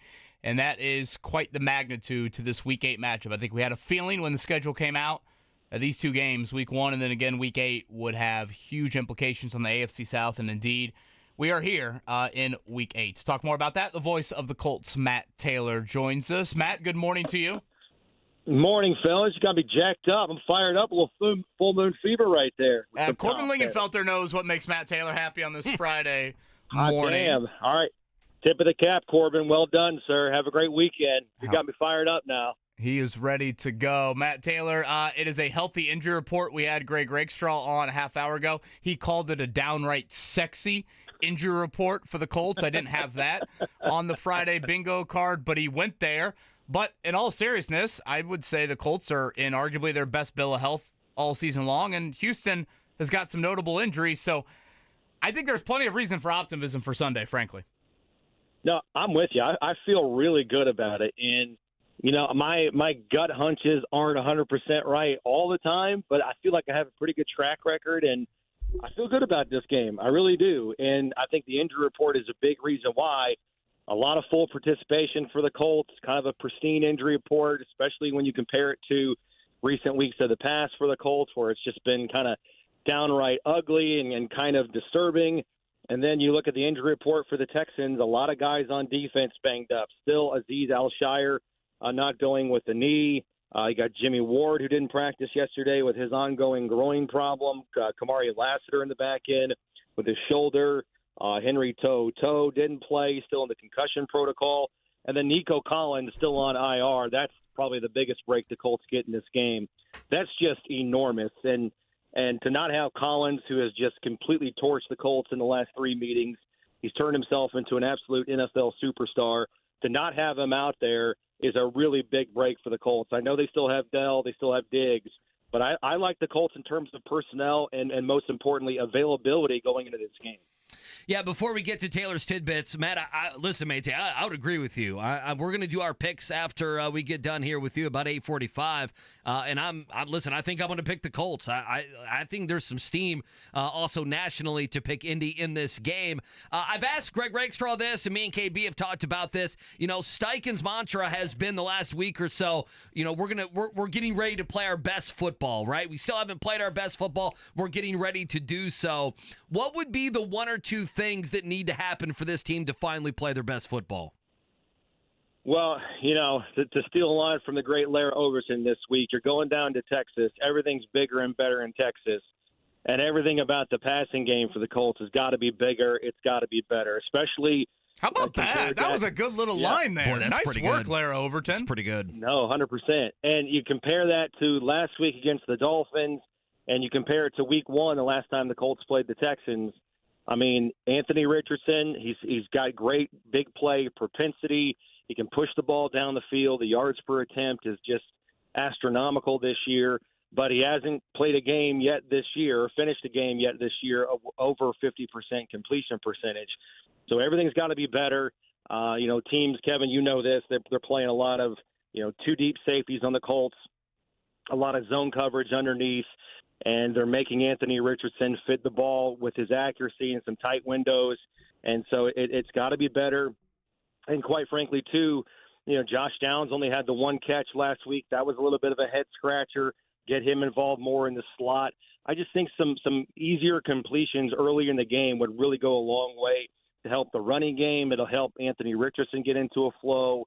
So I think that's really, really important. The passing game, I think, has to be at its best at any point this season in order to win the game coming up on Sunday.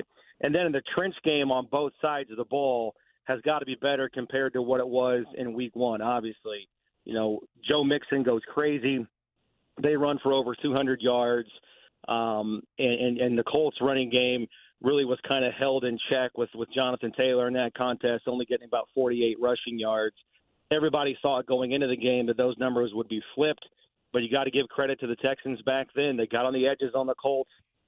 They did a lot of sweeps, a lot of power tosses, kind of looked like a high school game with some end arounds and some jet sweeps. The Colts didn't do a good job of setting the edge at all in that game They gave up a big number to the Texans. Maybe the Colts were a little bit too focused on slowing down the passing game from C.J. Stroud in that contest. So really, really important to the Colts to win the line of scrimmage on both sides of the ball. And then the passing game for the Colts. Again, Anthony Richardson, I think, has to play his best game of the season in order for the Colts to win on Sunday. But I agree with what Shane Steichen said. They're close. They just need to put it all together and play a full 60 minutes. Yeah, it looked like Roncalli football running QB power there with Joe Mixon, no gloves, rocking that week 1 against the Colts. The great Matt Taylor is with us here, voice of the Colts. Taylor's tidbits upcoming. One thing I'll throw in there about Josh Downs, you brought him up. He didn't play week 1. Is that an area that maybe you can kind of catch him off guard? But Matt Taylor, the music is queued up. We're ready for Taylor's tidbits. All right, Taylor's tidbits. We always talk about close games, winning in the fourth quarter. That's what the Colts are doing here lately, closing games out. And after 7 weeks, the Colts are the only team in the league to have each of its games decided by one possession. In fact, the Colts are the first team ever to have their first 7 games of a season decided by 6 points or fewer. So they're doing the little things well in these close games. They're one of the league's best penalized teams. Not a lot of self-infliction as far as those go. They also have a +2 turnover margin on the season. And over the past 5 games, they're +5 in the turnover margin. So that's leading to success in the fourth quarter. And 4 of the last 5 meetings with the Texans, 4 of the last 5 meetings between the Colts and the Texans have been decided by 4 points or less. So I think this game on Sunday is coming down to the wire. And can the Colts make enough plays in the fourth quarter like they've done in each of the last 2 games? The Colts, they've given up only 7 points total in the last 2 second halves. They're going to have to do that again this weekend. Yeah, no points in the fourth quarter, right? Each of the last 2 weeks? 100%. Yeah. Absolutely. Huge. No doubt. All right, let's go about the passing game for the Texans. All right, the Texans led the NFL in passing yards per game at 272 from weeks 1 through 5. That was with Nico Collins. Without Collins the last 2 games, the Texans are averaging an NFL low 115 passing yards per game in weeks 6 and 7. So, again, I think the Colts have the advantage here. They don't have to mess with Collins on the outside. They still have Diggs. They still have Dell. But Dell last week was weirdly, held without a catch against the Packers. And I think the Colts have the advantage because they're getting Josh Downs back. The Texans don't have Nico Collins. I think that's a plus on the ledger side for the Colts in terms of the availability for their star receivers. That might be the wildest stat of the week, Matt Taylor. 160-yard differential with Nico Collins versus without him from a passing offense standpoint? It's unbelievable. Stroud's only had 278 total yards the last 2 weeks. It's unbelievable. Yeah. It's 272 with and 115 without. Gosh, I mean, one player. We got to think. I mean, he averages around 100 yards, but it's a lot like having Richardson at quarterback in the running game for the Colts. It's the threat of Nico. Sure, it makes everyone else better around him, I would imagine. But I mean, they've went. I mean, Mayte, they've. I watched it Red Zone. I could not imagine the stats at the end of that game with the Texans. And the thing is, they led with 90 seconds to go. They could have won the game. They probably should have. Yeah, without a doubt. And again, I think C.J. Stroud, he's coming off his career low in 86 passing yards. They're just kind of finding out what life is like without Collins in terms of, personnel and scheme, what plays they can run in the red zone without him out there with that big body. So they've had time to adjust without him, but the early returns without him on the field have just been downright ugly. And I think it's a really big game for a guy like Jalen Jones, Samuel Womack. These guys have been playing really good football. Now, they haven't been playing elite quarterbacks. They haven't been playing elite receivers. Those Diggs and Dell are going to be an upgrade. But right now, the Colts have the momentum, and I think they're kind of on the uptick on the defensive side of the ball to be playing some good ball going in this really, really important stretch where the offenses are better, the quarterbacks are better, starting with the Texans, and then you've got the Bills coming up, then the Vikings. So things ramp up. But, man, this is a ultimate swing game coming up on Sunday. If the Colts can win, obviously, both teams are tied. But if the Texans win, that's like a 3-game lead on the Colts. So this is a huge swing game. You don't want to be going down, 4-4. The Texans are 6-2. They sweep the series over the Colts. plus they have the tiebreaker. I mean, it's not impossible to make up a 3-game advantage with only 8-9 games left, but that would be a tall order. This is a monster game coming up on Sunday. It's a shame that the series is over before Halloween, but that just puts more onus and more urgency on the Colts to get this job done. Yeah, it's about as big of a Week 8 matchup as you could have. I'd be interested to see kind of what one of those kind of playoff shifting odds thing with a win, with a loss. I know it's early in the year to look at it, but I think this one would have a substantial difference in that. He is Matt Taylor. He is voice of the Colts. Matt Taylor, we won't talk to you next week until Halloween is over. What was the favorite Matt Taylor Halloween costume growing up? Oh, wow. I mean, I thought growing we were up getting in a the holy mid-90s my there for a second. Yeah, I would say like growing up in the mid-90s, I was a Teenage Mutant Ninja Turtle. Sure. I was Batman for a couple years. I had a really big Batman phase. And quite honestly, like it's still kind of going on in the background. Like I've just always loved Batman. Oh. You bringing it out next Thursday? You should. And then I did a really, I mean, this will shock nobody, but I did a really good impression of my college football coach. So in college, I just dressed up like him and did the impression all night.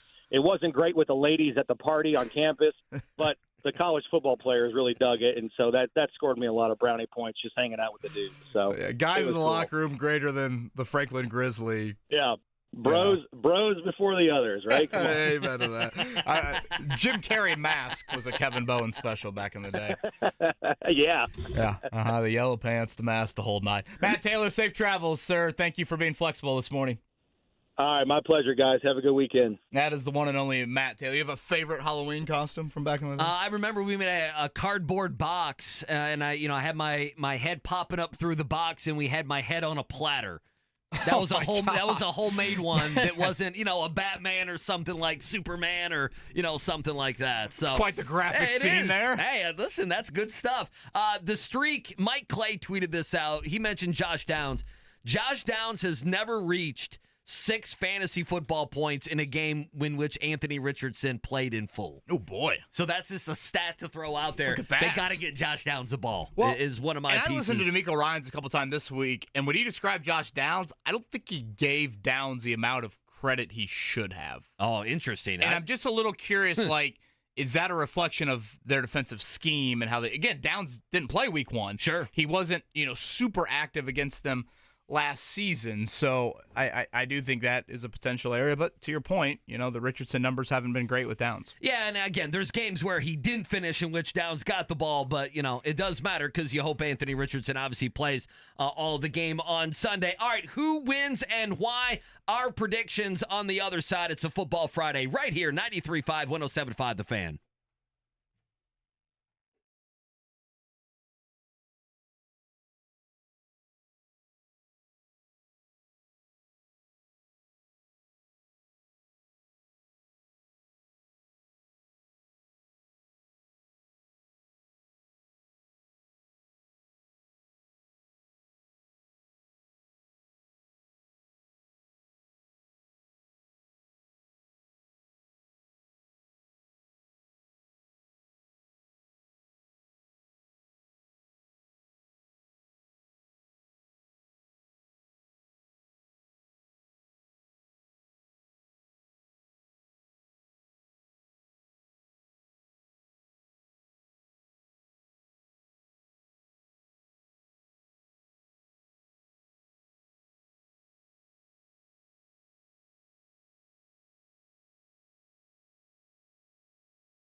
Coming up in 10, Stanford Steve. You see him on College Game Day each and every week. The legend, Scott Van Pelt, epic duo of that pairing. He's going to join us coming up here in 10 minutes. So looking forward to that convo. I'm hoping that he doesn't have a lock on Navy this week or anything on that end, if I must be honest with you.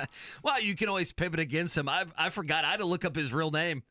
What is his real name? Steve Coughlin, is it not? I had to look. I mean, come on. He's only Stanford Steve. I mean, do we give his real name or we just say Stanford Steve? You just say Stanford Steve, right? I think you're right. It's like JMV starts off a show with his real name. Good point. Fair point. I didn't know JMV's name until like 4 years ago. I think he was on. I think I booked him for a show and I had to look it up. What's his name? I think he saved in my phone as JMV, Gilva, if I'm not mistaken. I had no idea that was the name. Yeah, no idea. A couple other items to note from Week 1, Colts Texans matchup. We'll give our picks here in just a minute. Danico Autry, former Colts defensive lineman, he is back. He had a 6-game PED suspension. He has had 4 sacks against his former team in the last 4 games, some of it with Tennessee, some of it with Houston. So that is something to note. And if you remember that Week 1 matchup, remember how good Fairbairn, their kicker, was? Oh, yeah. 3 field goals of 50 yards or longer in that matchup. Houston had the wild sequence where they couldn't get off a field goal right before halftime there. That was pretty chaotic and played in the Colts' favor. The Colts also blocked a punt in that game. But certainly from a 50-yard field goal standpoint, they were incredible. And Fairbairn has a history in this league of doing that. We saw the, 59-yarder he made to win the game against Buffalo back a few weeks ago. So all right in the Matt Gay world after last week, we'll see. But certainly that could be a big, big part of this game when you look at, so many, I think, of us will pick a one-possession game. All right, so where do you want to start here? Do you want to give your pick? Corbin Lingenfelter. Let's start there. You want to start with Corbin? I got no problem with that. Let's go, Corbin. Our spread is what, 5, 5.5? What's our official line? It's settled in most places at about 5. If you catch it at 5.5, that's going to be, if you like the Colts and you can see it at 5.5 somewhere, go ahead and grab it. Everywhere I'm seeing is 5. I need to say as well, Corbin was in last week with us. Oh, he was spot on. And he was as close. He was the closest at the radio station, was he not, on his score? I think he went 14-10, if I'm not mistaken. So very nice work, So Corbin. basically, you need to listen to Corbin, so go ahead. I'm going 27-23. Whoa! Colts. Look what I just wrote down on my paper. Oh, boy. Unbelievable. So are we going Colts? Are you going Colts? You're going Colts, Corbin? 27-23? I don't mind saying it. I thought I was going to be kind of alone, but Rakestraw was feeling good. Corbin's feeling good. Matt Taylor's feeling good. Matt Taylor's feeling good. There's some national people that are feeling good. ESPN experts not feeling good. I have the Colts winning 24-23. I think a number of things. I think they get a late Matt Gay field goal, and I think C.J. Stroud gets the ball back with a chance to go win the game. It wasn't a you got to win, but it was a you got to put the game on ice in week 1, and the Colts defense came up small. I'm going to say they come up big this time, and I'm going to say the Colts go in and get the win. If they don't, we're all going to sit here and say, why did we think Anthony Richardson was going to outduel C.J. Stroud, or why did we believe in a Gus Bradley defense? All that could be valid. This is the time that the Colts need to play their best football. They win by 24-23. Boy, I feel like we're in a courtroom here, and now I might be on the other side. Let me ask you two a question. Go ahead. Which quarterback do you trust more? Listen, I understand. I trust C.J. Stroud more. Maybe not the last 2 games, but go ahead. 27-23 Texans. I think there are a lot of things in the Colts' favor. I don't laugh at either of you two with those picks, to be honest with you. I think there are definite reasons to go there. And again, Houston's offensive line and life without Nico Collins, C.J. Stroud has not been at that level. But I just still think a Stephon Diggs, a Tank Dell, I think when a moment is needed in the fourth quarter, I would trust that right arm of Stroud. And who knows, maybe the legs of Richardson will make a play, but I just can't go there. Can you beat a quality, high-level, upper echelon quarterback? We're about to find out. The next month, we're about to find out. Several of those are showing up on the schedule. The Colts have beaten up a lot of NFL bad quarterbacks. That's part of NFL life. I'm not going to discredit it, but when the competition increases, I can't ignore that either. So I will go Texans 27-23. Last thing for me on this. This is one of those games, and listen, I know the schedule. The Vikings have played bad in 3 straight games, and they've lost 2 of them. You forget 3 weeks ago they played pretty bad against the Jets, but were able to win. But you're in Minnesota. They're not going to be happy. You have the Bills at the Jets. We can laugh at them, and then the Lions. To me, this is one of those games. I'm not saying it's like the final exam, but if Shane Steichen is if we are to believe that this team has a next step, a next gear, and that their best football is in front of them, if it does not start this week, I don't know if it's actually going to happen. I say that's how I'm going to feel on Monday. If Richardson stinks and the defense can't stop, C.J. Stroud, who's thrown for 278 yards the last 2 games, if this is a get-right game for an offense that has struggled in the Houston Texans, then, to me, you can ship Gus Bradley out of here and we can start all over. And again, Houston, if you look at the next 5, and so many people have said, okay, can you get to 6-6 by December, that stretch? Yeah, that's been my conversation. With 5 games left, can you be 6-6? But this is the one that really matters. It is. If someone said, would you rather go 3-2 or 2-3, but one of the 2's over Houston, I almost think you'd rather go 2-3. You keep the division. I don't think the wild card's going to get too crazy. I don't think we're going to look at the end of the year and be like, wow, the wild card, a bunch of 11-win teams. No, I think there'll be a 10, maybe even a 9 in that wild card race. So that one is the one that's monumental. This is the one, and it's the first one of these next 5. So cannot wait. Should be an unbelievable atmosphere, and I think Houston gets it. I think some of their comments this week have been in a similar boat of, if you can't get up for this game, don't even show up. Again, 10 a.m. our coverage here on The Fan on Sunday. At 3 o'clock, The Fan will go to the Pacer game, and Hank FM will have the rest of the Colts and Texans on Sunday beginning at 3 o'clock. Corbin took the Colts 27-23. I took Indy 24-23, KB 27-23 with the Texans. Stanford Steve, College Game Day. Can you believe it? It's in Bloomington. We'll talk with a man who will be there on the scene, who's already boots on the ground in Bloomington. Stanford Steve, he joins us next year on The Fan.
The JMV's making a stop at Sam Silver Circle. Great spot there in the Fountain Square area. So check that out coming up 3 o'clock today. Again, Kyle Schwarber, the guest picker for College Game Day. You described him as a bro dude earlier. Well, that's how I feel Schwarber. Yeah, you go drink beers with him. He hits a bunch of home runs. He doesn't care if he strikes out. Yeah, that's I my like guy. people that look like they like cheese, pizza, and beer. And Kyle Schwarber looks like that individual. God, it's going to be such a great weekend. I will say this. This has happened to me, and this is going to sound bad, but, parents have had to live through this, okay? So, little Gas, our son Mason, is 14 months, going on 15 months. He's great. He's the pride and joy. He makes us happy. I can't wait to go home and see his smile and all that stuff. But Andy Sweeney 2 years ago would be in Bloomington at like 6 a.m. on Saturday. I don't mind saying it. I'd have been in Bloomington. Well, let's get the in-laws up here. Come on. Yeah, I know. It's something I thought about. Don't act like it hadn't crossed my mind, but so I'm actually a little bit sour. I'm find sour. A Butler student or a IU Indy student maybe to slide over there for a little babysitting action. Well, we have the Irvington Halloween Festival, and little Gas will be dressing up, and we have a couple different. You know how it is. It's so I don't need to tell you, and it's just listen. If you're going to Bloomington, you didn't have IU Washington circled on your calendar at the start of the fall. Hey, listen, I'll say this: if you're going to go, I would be in Bloomington by I'm not kidding, by 6:30 in the morning. I'm not kidding. Parking lot is opening at 6. Okay. I think the tailgate lot's open at 6:30 for gates for game day. And again, south lawn of Memorial Stadium. That is where College Game Day will be set up here. And hopefully we'll have Stanford Steve join us in a few. I thought of this. This would have taken probably the entire station. It would have taken JMV and Jake and Jimmy and us. But I don't know. Could we get someone to put up some sort of sign? Could we get someone to infiltrate College Game Day with a sign for the radio station? You want JMV sucks up there? I wouldn't mind it. I was trying to think what it would be, but could we get someone who has a JMV sucks sign that would be at College Game Day? Now, there might be somebody who's already thought of that, who's already doing it, but man, I would absolutely love that. I would think the world of that if we could get one SOB to do that. I know they check the signs, but some get through. Oh, I would think some signs get through. would be good on that would end, make right? it through. That would make it through. Like when they went to South Carolina, there were some signs. I'm like, I can't believe ESPN's okay with this. Yeah, there've been a few this year. I'm like, I can't believe they put that on camera. Oh yeah, I thought Cal had probably the best of the first 8 weeks of the season or so. I cannot wait. 9 a.m. tomorrow. Again, ESPN will be locked in and ready to go. And a man that certainly has quite the presence on College Game Day, the one, the only, the great Stanford Steve joining us here on this Friday morning. Stanford Steve, good morning to you. How's Bloomington? Absolutely incredible. Never been here before. Last night got to check the vibe of the city. People are fired up. I worry about a little overconfidence in this fan base. But, no, it's been awesome. Excitement levels through the roof, and we're fired up to be here. Yeah, sprinting versus marathon. I would say I'm a little nervous on that. And you made a stop at the upstairs pub last night. Did I see this correctly? Yeah, yep. Tremendous time. What a setup to watch games. It was awesome. There you go. Perfect there. I like that. I would encourage maybe a Knicks. I don't know if you're staying tonight, but that's another place I'd stop at as well. Were you stunned? I mean, frankly, when I heard the announcement, I was like, wait, what's the schedule look like for next week? I was stunned when IU and Washington was the pick. What was your reaction? No, I mean, it was on the radar for sure. And then the way you saw everybody crumble in front of them, and then knowing what Indiana put on tape yesterday, it was really cool to be able to get the chance to go here. Obviously, with Pat with Indianapolis and that connection and Coach in the '79 team being honored, it was always there. So we're fired up to be here and headed over to the office now. Stanford Steve with us here on the Payless Liquors hotline, 9 o'clock hour on a football Friday. The most impressive part of Curt Cignetti's turnaround this year has been what, in your opinion? I think getting an offensive line that really didn't violate the transfer portal more than anything. The watching them on tape, seeing what they look like. You lose your quarterback and then you score 28 more points. In the second half with your backup quarterback, and the foot wasn't let off the gas, man. Taven comes in. They throw the ball for the first 6 plays. He throws 2 touchdowns. I was really impressed. So the ability of, the cliche next man up and not losing a stride in that sense was really, really cool. Again, he is Stanford Steve. He's going to be, obviously, a huge part of College Game Day coming up 9 a.m. tomorrow. Will you guys have Curt Cignetti on set during the show? Yeah, coach is set to join us for sure. There you go. Love that early on. I am a massive Notre Dame fan. I'm sweating about tomorrow. Where are your thoughts with Notre Dame and Navy? I think the game comes down to Navy's defense. The one offense that they played was Memphis, and they scored 44. And I think whoever gets the lead in that game, it's enormous because if Navy has the lead, will they go back to their old habits of draining clock and limiting possessions and putting the pressure all on Riley Leonard in that offense? So I'm confident in Notre Dame's defense, though. I feel like I'm on an island there where I like Notre Dame against the number. So we'll see. Obviously, plenty to play for both teams as far as the future and the playoff goes. Yeah, Steve, you need to know Kevin Bowen, the man next to me, big Notre Dame fan, and he is nervous as hell about this game. KB, you're nervous about this game. You've been scared for the last 2 weeks. Your older brother's Navy team. Navy is like, they operate out of the shotgun. They score at will. This is not like, yes, I mean, there's a wishbone element that's there, but oh, man, yeah, I Notre Dame's defense has been outstanding, but I just think Navy can kind of go blow for blow, and that's not something I think you typically say about them. Stanford Steve with us here on the Payless Liquors hotline. Right now, Steve, what is your strongest college football playoff opinion? We have seen some big boys lose. We have seen teams, you mentioned a Navy, you mentioned a Notre Dame, obviously what Indiana is doing. What is your strongest opinion as we're now more than halfway through the season on the expansion of the college football playoff and the teams that could make it? I think there's still teams that, we want to see more from teams. I think Indiana's in that category. When you look at the record of the teams they've played, look at Clemson and what they've played, the records of those teams since they lost to Georgia. I think there's teams and games that have, plenty of meaning that we just want to see the outcomes because we're still unsure. And as far as the ranking and then getting to 12 teams, you need to see, those wins and those losses and then stack them up because there's so much unbalance with the schedules. You have in the ACC, you have SMU, Clemson, and Miami that could all go undefeated. How does that shake out? The Big 12, it looks like it's going to have a 2-loss champion. How do they stack up against a G5 who has a monster game tonight with Boise State and UNLV? So it's still the unknown of these teams that we want to know about.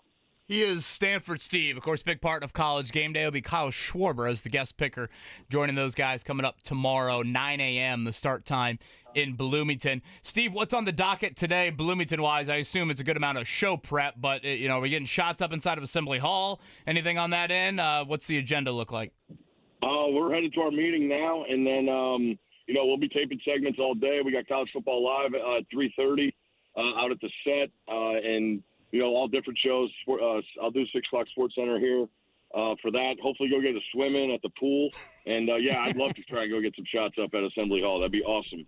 Being my first time here and always watch it. I mean, Indiana was the epitome of teams under Coach Knight when I was young. They never lost at home. And that, I just always remember that as a kid. So I definitely like to try and get a walk inside there. Shots up in Assembly Hall. Maybe channel your Mark Spitz, Lily King in the pool a little bit later. Sounds like a good day in Bloomington. Steve, thank you so much for the time. I know it's super busy, super hectic. Hope the upstairs pub treated you well, and we'll see you bright and early tomorrow morning. Thanks a lot, Mike. Stanford Steve right there on the Payless Liquors hotline. I will say, while it is a rather weak schedule, at least we think in college football, LSU Texas A&M is a massive game. I mean, is there any way Vanderbilt could do the unthinkable against Texas? Vanderbilt has won some notable games, including Alabama. I don't know. Could Central Florida maybe give BYU a little bit of a problem? And then obviously the 2 games we've talked about, your Notre Dame game. If Notre Dame wins on Saturday, they're going to be a top 10 team. And listen, you fought your way back to be very much considered in the college football playoff. I think for Notre Dame, if Notre Dame were to win on Saturday, you would then really start to look at all these other teams. You haven't really done that the last couple weeks. Right. You've been, my estimation, you've been worried about yourself. Certainly. Just get wins. Then you would really start to look around at other 1-loss and 2-loss teams, specifically in the Big Ten and SEC. So, and then obviously Indiana. I thought Steve made a good point that there is a sense of potentially overconfidence. I'm not sold that Washington is that team that could make them pay for it. But, at some point, some of the, and I'm not saying luck, at some point, some of the, in college football, you're going to have a game where just your kids don't show up. That's how I feel about almost anybody. Even Nick Saban had that occasionally. If that happens to Indiana, is that against a big boy like Ohio State, or is that against a team that's much lesser than them? Again, ESPN's analytics give Indiana, with work being out, an 84% chance to win on Saturday. That's pretty big. Yeah, spread just under a touchdown, right? Favored over Washington, I think. It's 6.5, yeah. Yes. As far as Notre Dame is concerned, yes, to your point, the only thing I've really been worried about is, hey, Notre Dame just got to handle business before you even sniff looking at, polls and rankings and what. We get our first college football ranking, is it not next week or the week after? Yeah, I think so. It's usually on a Tuesday. Yeah, well, hell, it'll probably be that Tuesday that seemingly everything else is happening in the world. It'll be the Tuesday with what else is going on? It's the NFL election, trade deadline, baby. That's it, trade deadline. Notre Dame, again, they need to worry about Navy tomorrow, flat out. I think Navy is legit. I think Navy can score. Yes, their defense has struggled this season, but still, Notre Dame's got that issue. But if Notre Dame can take care of business at noon tomorrow, that A&M LSU game is monumental for Notre Dame. Yes, sir. I would say Notre Dame's more of their hosting a playoff game. And again, that's probably a premature thought for me to say. I probably should just worry about Navy. But if Notre Dame can run the table, A&M wins tomorrow, they are in the driver's seat to play in the SEC championship game. And just to magnify that, if A&M were to beat LSU, and by the way, in College Station, I kind of almost want to pick LSU in that game. That's a difficult one. But after that, A&M would have South Carolina, New Mexico State, and Auburn. All those should be wins, and then they would end with Texas, and that obviously would be a huge game. It'd be a game where I'm not sure either team would be penalized if they lost. I was going to say, a one-loss A&M team, again, might still be good enough to get the SEC title game. So if those two results happen for Notre Dame tomorrow, again, to me, they would be in position to host a playoff game. I think at the start of the year, that was my goal. It was like, okay, they should be, given their defense, they should be in that position. They still got a long ways to go. Again, Navy's certainly no pushover. They still have Army, as wild as that sounds, and whatever, USC has talent. So those will be some items to watch from a college football slate. Homecoming up in Muncie tomorrow. Chirp, chirp. They've got the Notre Dame Killers, NIU, in Ball State for that one. You got to get over that loss. Purdue I know the weekend off. I Get know over it. It's the only. I know. It's the only reason we're not talking about Notre Dame as a bye right now. I know. You're right. I don't know what to tell you. By the way, tell that to the college football committee. Get over it. I am being told our guy Chris, Chris, our listener, CB. No, another Chris. I don't know. I never know if they want their last name to be read on air. So Chris Lightsley, okay, he's one of the guys that I hung out with on Carb Day when I drank 718 different alcoholic drinks on that Friday. A JMV suck sign is going to be in attendance in Bloomington on Saturday. Look at that. Whether it makes television or not, it will be in Bloomington at 9 a.m. on Saturday. That's what I'm being told via Twitter. Do you think like the ESPN camera deciders, I don't even know how that process works, is they're, panning the crowd and they're like, JMV sucks. What the hell is that? What does that mean? Or do they know? Did they listen on the way down from Indianapolis International down to Bloomington? I don't know why they wouldn't. What else are you doing? Come Stanford on. Steve sounded a bit distracted to me. He has a lot going on. It's a busy Friday. Yeah. The College Game Day guy's got a lot going on. They have that show, like legit, KB, I don't know how they put on that show. Game Day? It's 3 hours every week. I mean, it's just moving part after moving part after feature after feature after moving part to this side of the set and then that side of the set, and you still got to talk about every game except for Indiana. You do. We were told it could be like Reese Davis we have on, Desmond Howard. They weren't quite sure exactly what the schedules would look like and who we would have on as a College Game Day guest. I was going to say to Reese Davis, and I'm probably not the only one, and I don't know, maybe this is a tad pathetic of me. Reese Davis is the first non-Bowen family voice I hear on a Saturday morning. Oh, yeah. Once the kids finally stop screaming, I can get away from an Australian dog named Bluey. I'm trying to think for me. Yeah, He's I think the you're first probably right. human voice I hear that's not Maddie Bowen, Max Bowen, or Rosie Bowen. I think you're probably I've got right. Australian dogs. Occasionally, I've got a Sure. British pig and Peppa. Occasionally, some Paw Patrol. But, I don't know, Mayor Humdinger maybe would qualify as that. But Reese Davis, would he take that as a compliment, or would he think that's creepy? No, I think he would take it as a compliment. I feel like I'm the same way. Unless you run out and you're getting breakfast or you're getting donuts or something like that at the local shop, you're probably not talking to another human being by 9 a.m. I think that's fair. Reese Davis, welcome to the Bowen household. Well, unless you go out and you walk the dog. Now, I know you don't have a dog, but if I walk the dogs early in the morning, which I don't, which I'm not going to be doing at 8 a.m., okay. I could see that be the case. Doesn't count if all right, the only caveat for me would be if I stay up tonight and I play video games with the boys and I play Call of Duty with the boys. The new Call of Duty's out tonight. Oh, Bet really? against Oh, Kyler boy. Murray. Bet against Kyler Murray. I was going to say, that just makes my lock of a bet the Cardinals not covering a Who guarantee. are they facing? The Cardinals. Dolphins. Oh, the Dolphins. Tua's back, of course. Tua's back. That would be the only thing. It's the old time zone travel. yeah. I made money off of that a few weeks ago. If I stay up past midnight, technically, Reese Davis would not be the first. Would not be the first voice. But most of the time, I would say you're right. Drew chimes in here. How much does Buckner and Taylor influence your picking of the Colts? Like, are you if for some reason, whatever, Taylor does the thing he did a couple of years ago, it's like, yeah, I'm not ready to go. Or, does their availability and their pitch count nature, does that impact you at all? A little bit, but I have to make my decision and choice. I'm kind of making it as if those guys, if they play, they're going to be on a pitch count. I don't think that, no one thinks that Jonathan Taylor is going to go from missing, 3 weeks or 4? 3 games. Yeah, Yep. missing 3 games to carrying the ball 25 times and that's on why Saturday. On Sunday. Part of the reason why the expectation is he'll play on Sunday is if he were to miss 4 games, you would put him on injured reserve. Well, sure, why not? Yeah. Also, it would tell you they didn't think it was that bad of an injury. Correct. That he would miss 4 games. If he doesn't play on Sunday, he's missing more games than they ever thought he was going to miss. Correct.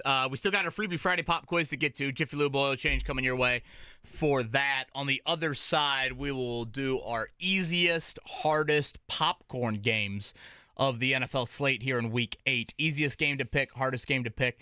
And I'm not going to lie, I kind of struggled with the old popcorn game. Okay. Last week, I think I had 3 or 4 that I really debated. Didn't we have the Ravens game? If I'm not mistaken, last week? Got 1. Yeah, it was... I'm blanking. Who'd the Ravens play last week? Was it the Commanders? Was it Lamar Jackson, Jane Daniels? Yeah, well, and then Jane Daniels got injured. Right. By the way, Jane Daniels isn't going to play this weekend. That's just a sneaky thing to watch, given that he was running the ball 15 times a game. It's a sneaky thing to watch. That's a rough rib injury that he has. All right, let's hit a morning checkdown.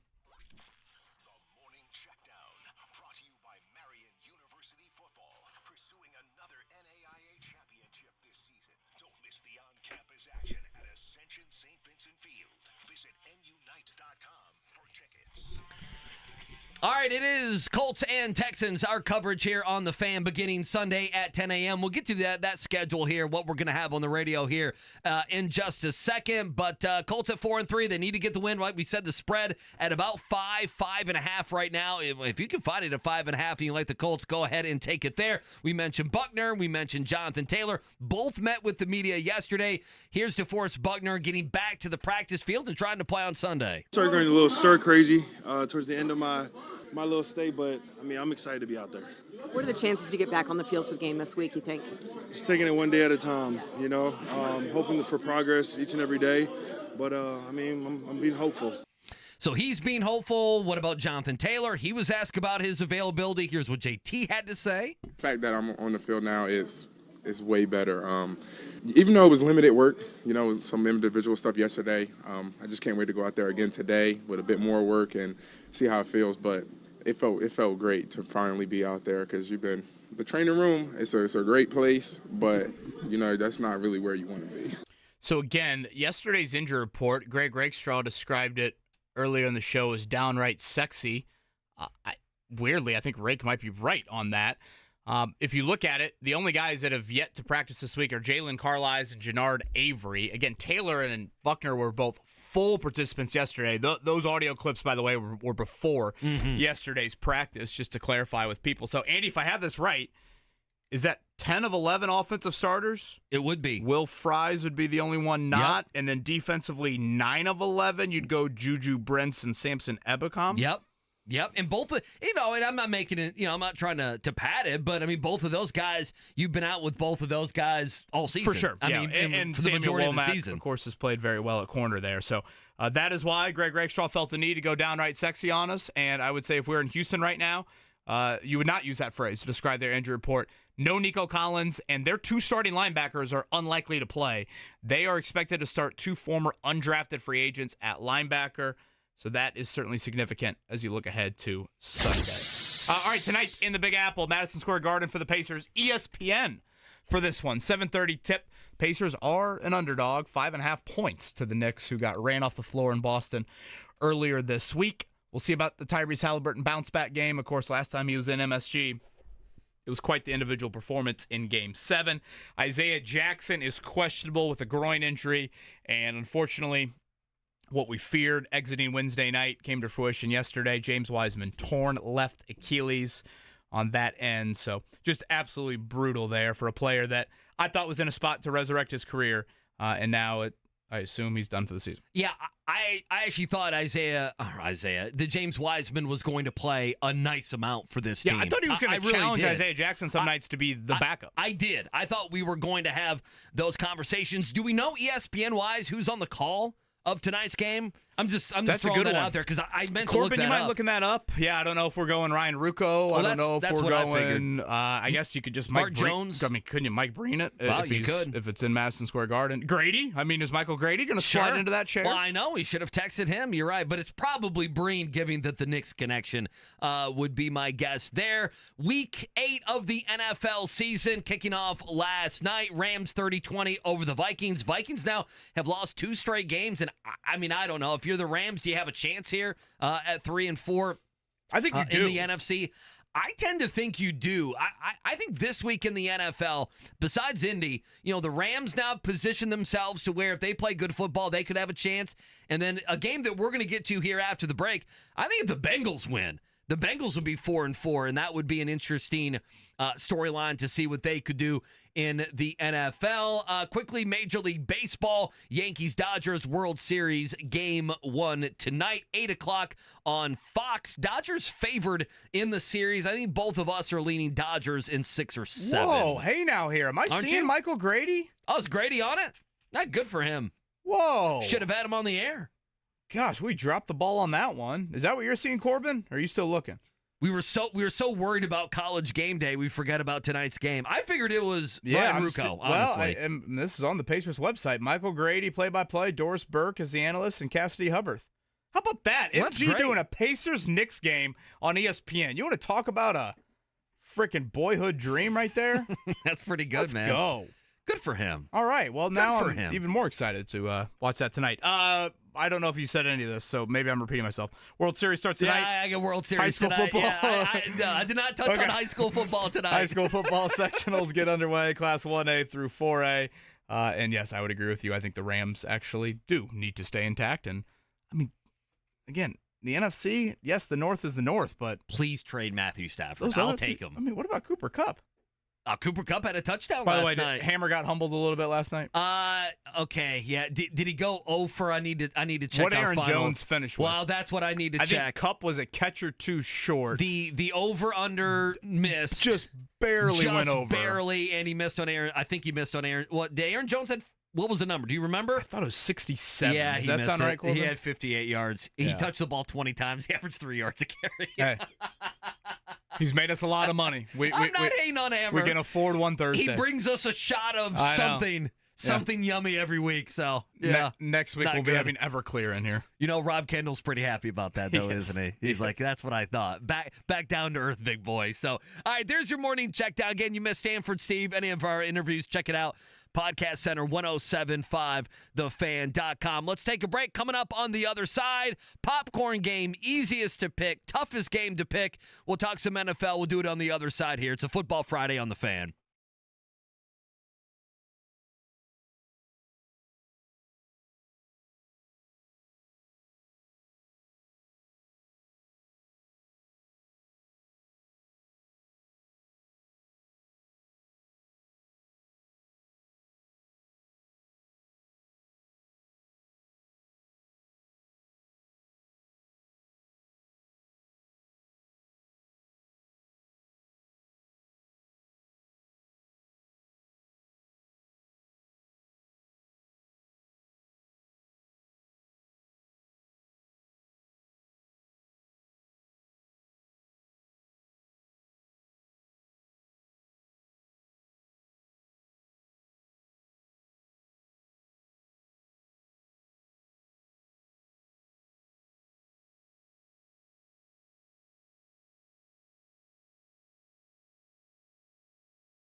So just a reminder for Sunday afternoon, it's a very unusual sports schedule in our town. The Colts play at 1 o'clock in Houston.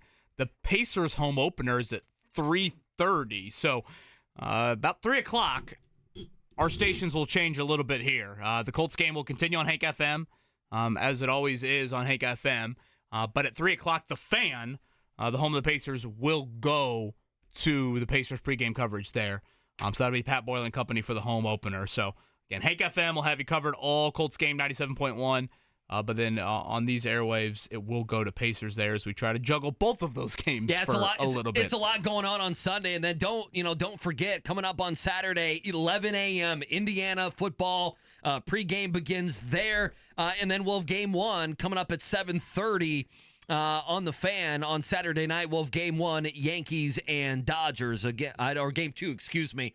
I know you just can't wait for that game. The Bowen household will be dead silent by 3:15 on Saturday, or it will be a joyous Saturday where everyone will go outside and have a good play in the leaves on Saturday. Amen to that. Is it too early to do this? And feel free if it is. We mentioned this briefly earlier in the show. Purdue basketball. I think a lot of their fans are thankful that I just said Purdue basketball and not Purdue football. Purdue basketball about to get underway. A exhibition game with Creighton tomorrow night. It's a good game in Omaha. Indiana basketball. Yep. They've got an exhibition game with Tennessee. Also a very coming good up game. Sunday afternoon. Can I give you a preseason bracketology? Oh, come on. Is it too early? Am I allowed to? That's like if someone posts right now. I think they all did this a couple weeks ago, ESPN and CBS. It was like they were coordinated. I think Fox did as well. They all put up their mock drafts for the NFL season. Injected into my veins. And I clicked on every single one of those stupid things. So if you're telling me, do you want bracketology on October 25th on a Football Friday, I'm saying bring it on. That's like asking people if they want a beer at 5 o'clock on a Friday. Right. Okay, here we go. You ready? Yeah, I forgot, by the way, I'm that ready. we're the regional site for the Midwest. Oh, yeah. So Lucas Oil for the Midwest. So if you're Indiana Purdue, I know. mean, you got the opportunity here. Sweet 16 Elite Eight games. Can I guess? Can I guess what they have? Okay, the locals? where do you think? Well, I guess who do you think was seated higher, Purdue or Indiana? Purdue. And you thought Purdue is at what line? I think Purdue, I'm going to put them at the 4 line. Look at this. Is that? I haven't looked at this. Is that what Purdue Joey Brackett is a says? 4 seed. Their first pods of the first 2 rounds. Remember, last year they were here at Gamebridge Fieldhouse. Those first 2 games, they would be sent to Cleveland. Okay. Very reasonable. Oh, and easy drive. If the seeds hold, they are in the Midwest region. They would be in Indy. They had Kansas as the number 1 seed. Ooh. In the Midwest region there. How about that? Kansas, Purdue, Sweet 16 from Lucas Oil. Oh, that would be pretty good. I think I can get behind that. Listen, Kansas needs a bounce back. They're loaded. They went out and they did the portal and thing Dickinson this year. is still there. He is still there. Yeah. That's McNamara type stuff. That's Scotty Reynolds at Villanova. I mean, he's in. To me, he had an easy decision, did he not? Am I going to go not be an NBA player, or am I going to go make millions of dollars at Kansas? I'm not questioning the decision. I'm more thinking, did he get 3 years for COVID? Okay, Indiana. Purdue's the 4. Indiana's what? Oh, goodness. If you get this right, you're a degenerate. 6 or 7 is where I'm leaning. This might make up for your Boom Baby comment from earlier today. Listen, I'm still feeling that one. I'm going to be in a bad mood for 24 hours over that one. Where are you going, 6 or 7? You can't waffle on us here. Let me say 6. Indiana's a 6 seed. Are they? Look okay. at you. Dayton as the 11. Yeah, I don't mind saying if Indiana's a 6 seed, that would be, that to me would not be nearly good enough. Oh, really? For the, I mean, where are they preseason ranked? 17, 18? Yeah, I mean, if you're the 6th seed, what are you? That means you're like the 22nd best team, if my math is right, something like that. Yeah, I don't know. I mean, you tell me. Would Indiana fans think? I think to answer the question, it is, are you a second weekend team or not? Right. And that's, second weekend teams with Indiana basketball is pretty foreign to people under the age of 25 or 30. Seed in Cleveland. So IU and Purdue would both be in Cleveland. Again, different brackets, of course. Dayton as the 11. Tennessee as the 3. 10 Big Ten teams in Joe Lunardi's bracketology. God, I remember being there for, I think that's where Kentucky and your Notre Dame Fighting Irish played that great game. It snowed. I remember. Don't remind me. Corbin, it was mid-March, and we were at a tiki bar doing a radio remote, and there was snow in the air. I think about that. Ohio. I think about that game probably every other day. Don't tell Maddie that, but I think about that game every other day. Maybe the best college what year was that? But that was the 15. That was the Carl Anthony Towns 38-1 year for Kentucky. We couldn't guard Towns late. Nope. Gosh, we had a lead of about 2 minutes God, ago. I've asked you this like 100 times. The big that Notre Dame had, August. he was so good. Yeah, but he couldn't guard you. No. And he Towns just whipped Where did he him. go? Did he go play overseas somewhere? Remember, I think Booker banked in a 3. Devin Booker banked in a 3. I was so mad. Yeah, he played overseas. Yeah, that's what I thought. I guess here's where I am with Indiana. I am very much there are some years where it's just like this year, if Indiana isn't good, it's providing clarity on Mike Woodson. That's how I am going to view it. I mean, they have a deep team.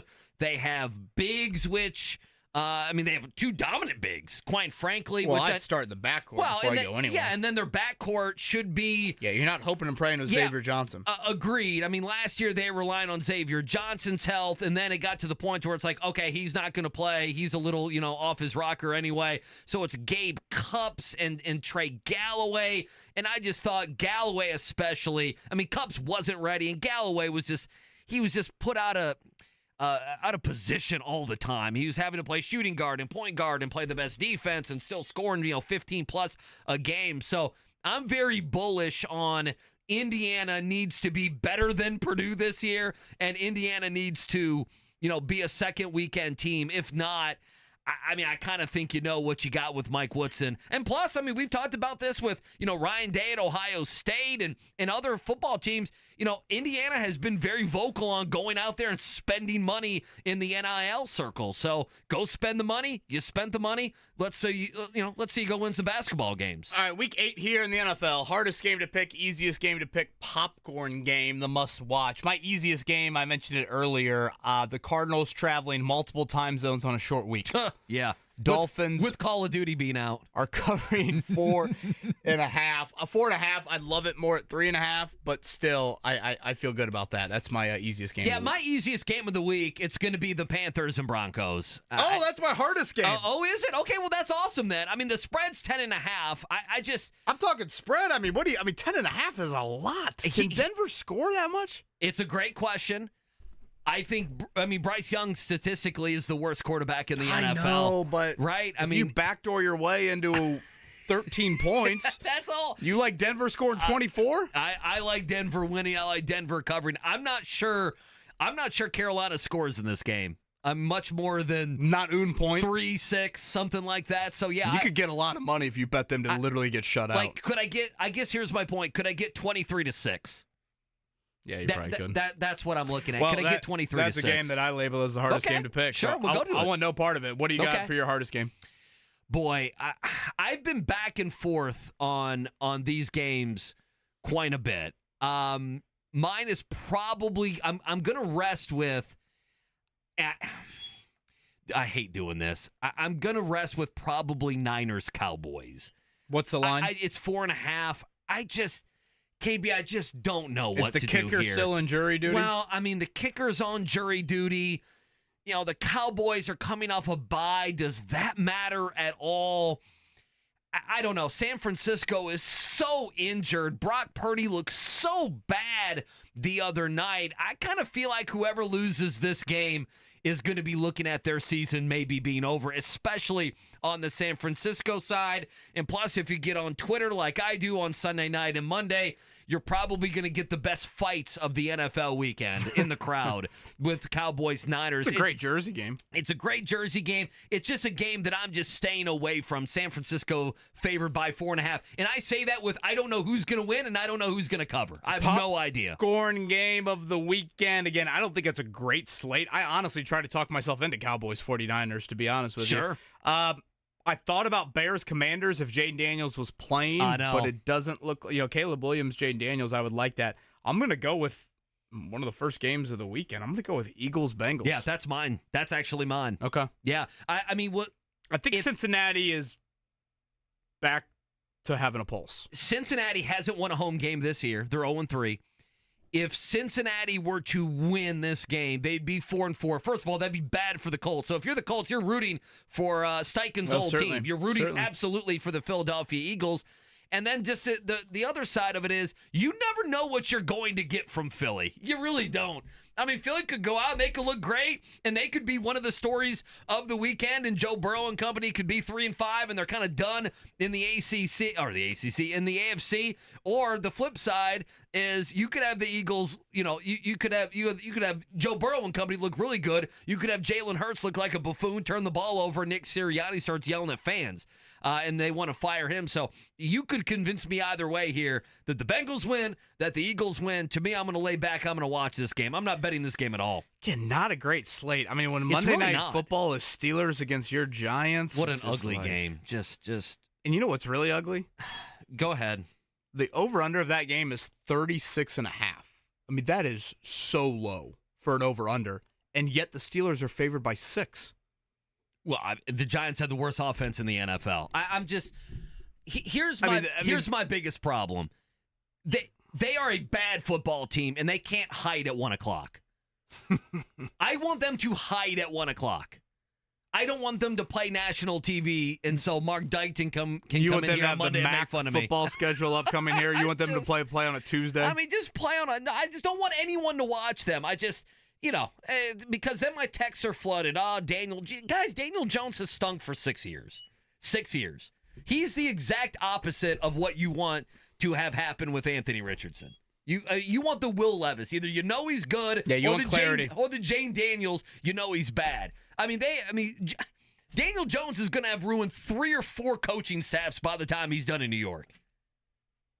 What a terrible game. Steelers-Giants, Monday Night Football. So, again, what was your popcorn game? Bengals, Eagles? Yeah. Your easiest was what? Mine was Dolphins Broncos, Panthers. covering Cardinals, and I'm not touching Broncos, Panthers. No, I'm not either. Double-digit spreads in the NFL. It's a lot. That's a lot. Well, Raiders Chiefs is a lot. 9.5. You have the Raiders who walked into Arrowhead last year and got the win. Can they do that again? I don't know. So is it back to Minshew because O'Connell's hurt? It's back to Gardner Minshew. It absolutely is. I'd say a low-key fun game could be Bills Seahawks. That's a fun game. Yeah, that was probably should have been on our list. Yeah, and that was one I thought about, a hard game to pick. Bills are favored by 3 going cross country. Yeah, and it's I think the second highest over/under, third highest it looks like of DK the weekend. banged up. Yeah, it doesn't look like he's going to play. All right, pop quiz time. It's a Freebie Friday. How about that? Freebie Friday, so load them up. 317-239-1070. Pop quiz will wrap up the week here on The Fan on a Football Friday.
Freebie Friday.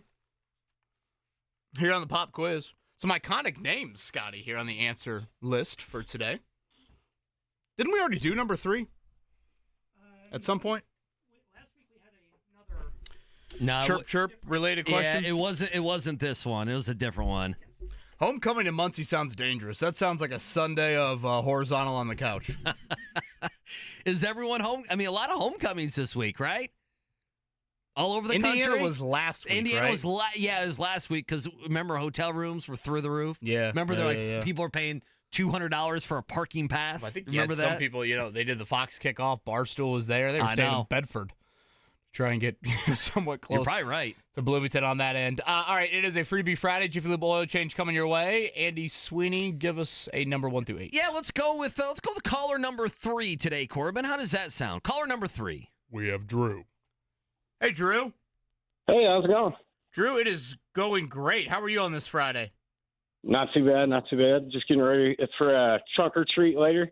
Oh, nice. Trunk or treat action, Drew. Is this you taking part, your children, both? What are we looking at? Yeah, a little bit of both. Okay. Are you dressing up? You care to reveal? Yeah, we're Lilo and Stitch theme, so nothing too crazy. Oh, that's outstanding there. It's better than Andy Sweeney's head on a platter and my piece of bacon.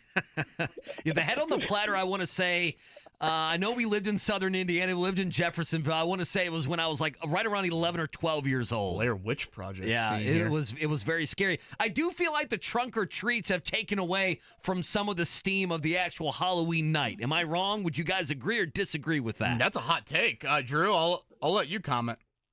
I think it doesn't take away. I mean, at least where we go trick or treating, it's usually a pretty good time. So I don't think it takes away personally. So it needs to be it's an addition to instead of taking away some of the steam.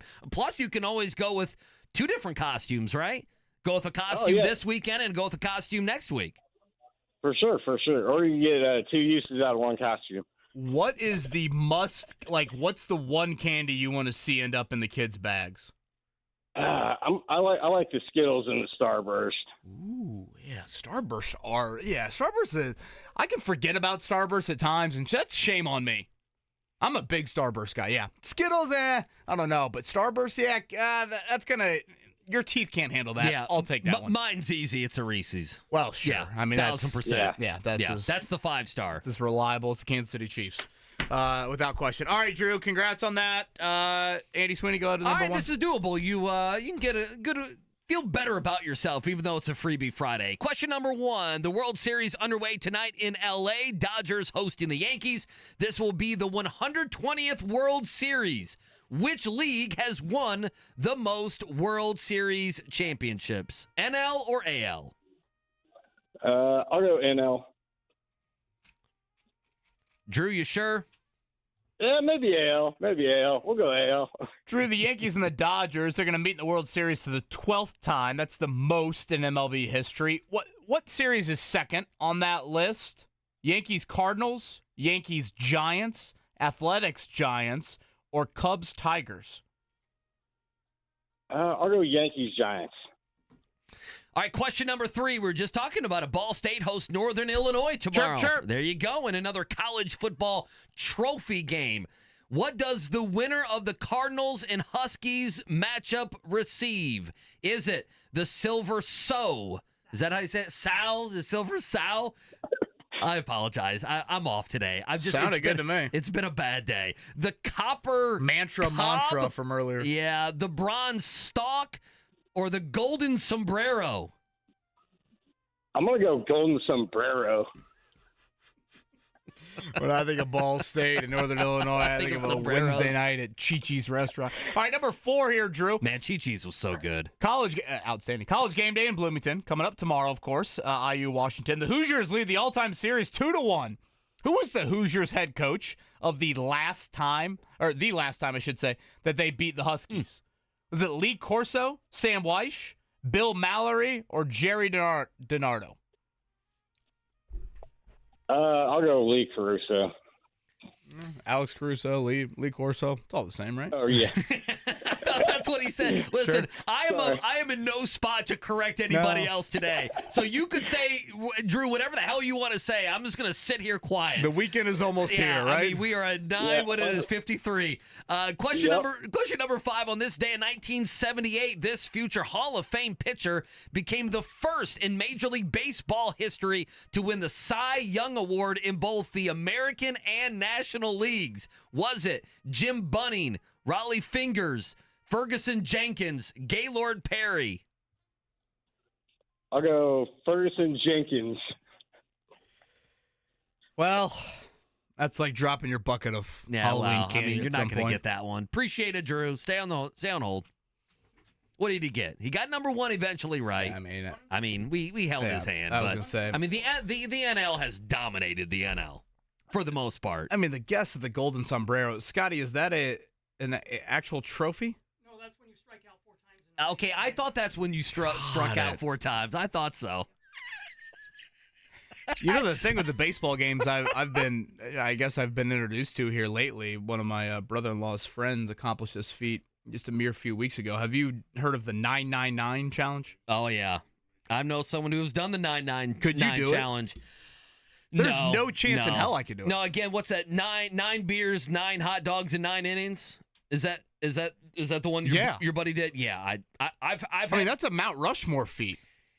And then the kid stayed out. The kid stayed out, was able to drink with them the rest of the night. You would just be so full. Now, they'd have to carry me out of the stadium. The flip side. On one of those boards. Listen, I'm with you. The only caveat would be if you had some good long innings, right? If you had long innings, which you today's day and age of Major League Baseball, you're not getting that anymore. Listen, well, tonight, these games in the playoffs will be 4 hours. Don't worry, but no, for the normal guy who's doing that, you got to think it's under a 3-hour game. It's a 2 hour and 40-minute game, but you need some of those innings that go 25 minutes. That's what you need. You need a good 30-minute inning. God bless your buddy doing that too. Well, Plus, sometimes I think I admire him, but I don't know if I really do. I don't know. Sometimes sometimes the hot dogs are of higher quality than other places. Well, some places have. What's easier, the 9 beers or the 9 hot dogs? Oh, I think to me it would be the 9 hot dogs. Dude, 9 beers, you're just going to be so full. Are they 16-ouncers? I mean, not that it matters. Come on now. But no, you can't be. We're not here to save the world. Get your 12-ouncer and move on. Traditional 12-ouncers. Okay. Gut feeling, Jonathan Taylor, DeForest Buckner. Do you have one, I guess? I think play. I mean, Taylor certainly reminded me of be careful what you wish for before. But I think play. I think pitch counts. Okay. Again, Buckner fits the mold. This is the game of like, hey, third down matters a whole lot. Pass rush matters a whole lot. So you could probably slide Buckner into that role without him, 50 snaps as he comes back. And then Taylor, I don't know. A little Tyler Goodson split it up. I could get behind that. So we'll see if that is what is in order. Again, very healthy injury report for the Colts here coming up.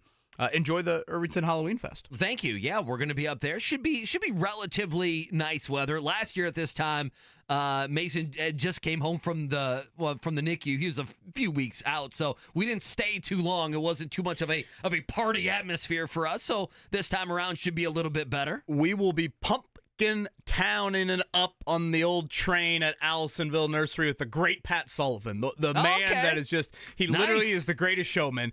Pat Sullivan, cannot wait for that. So we'll be out there. That's always one of my favorite little fall traditions. So looking forward to that coming up tomorrow. Do you have a pumpkin already?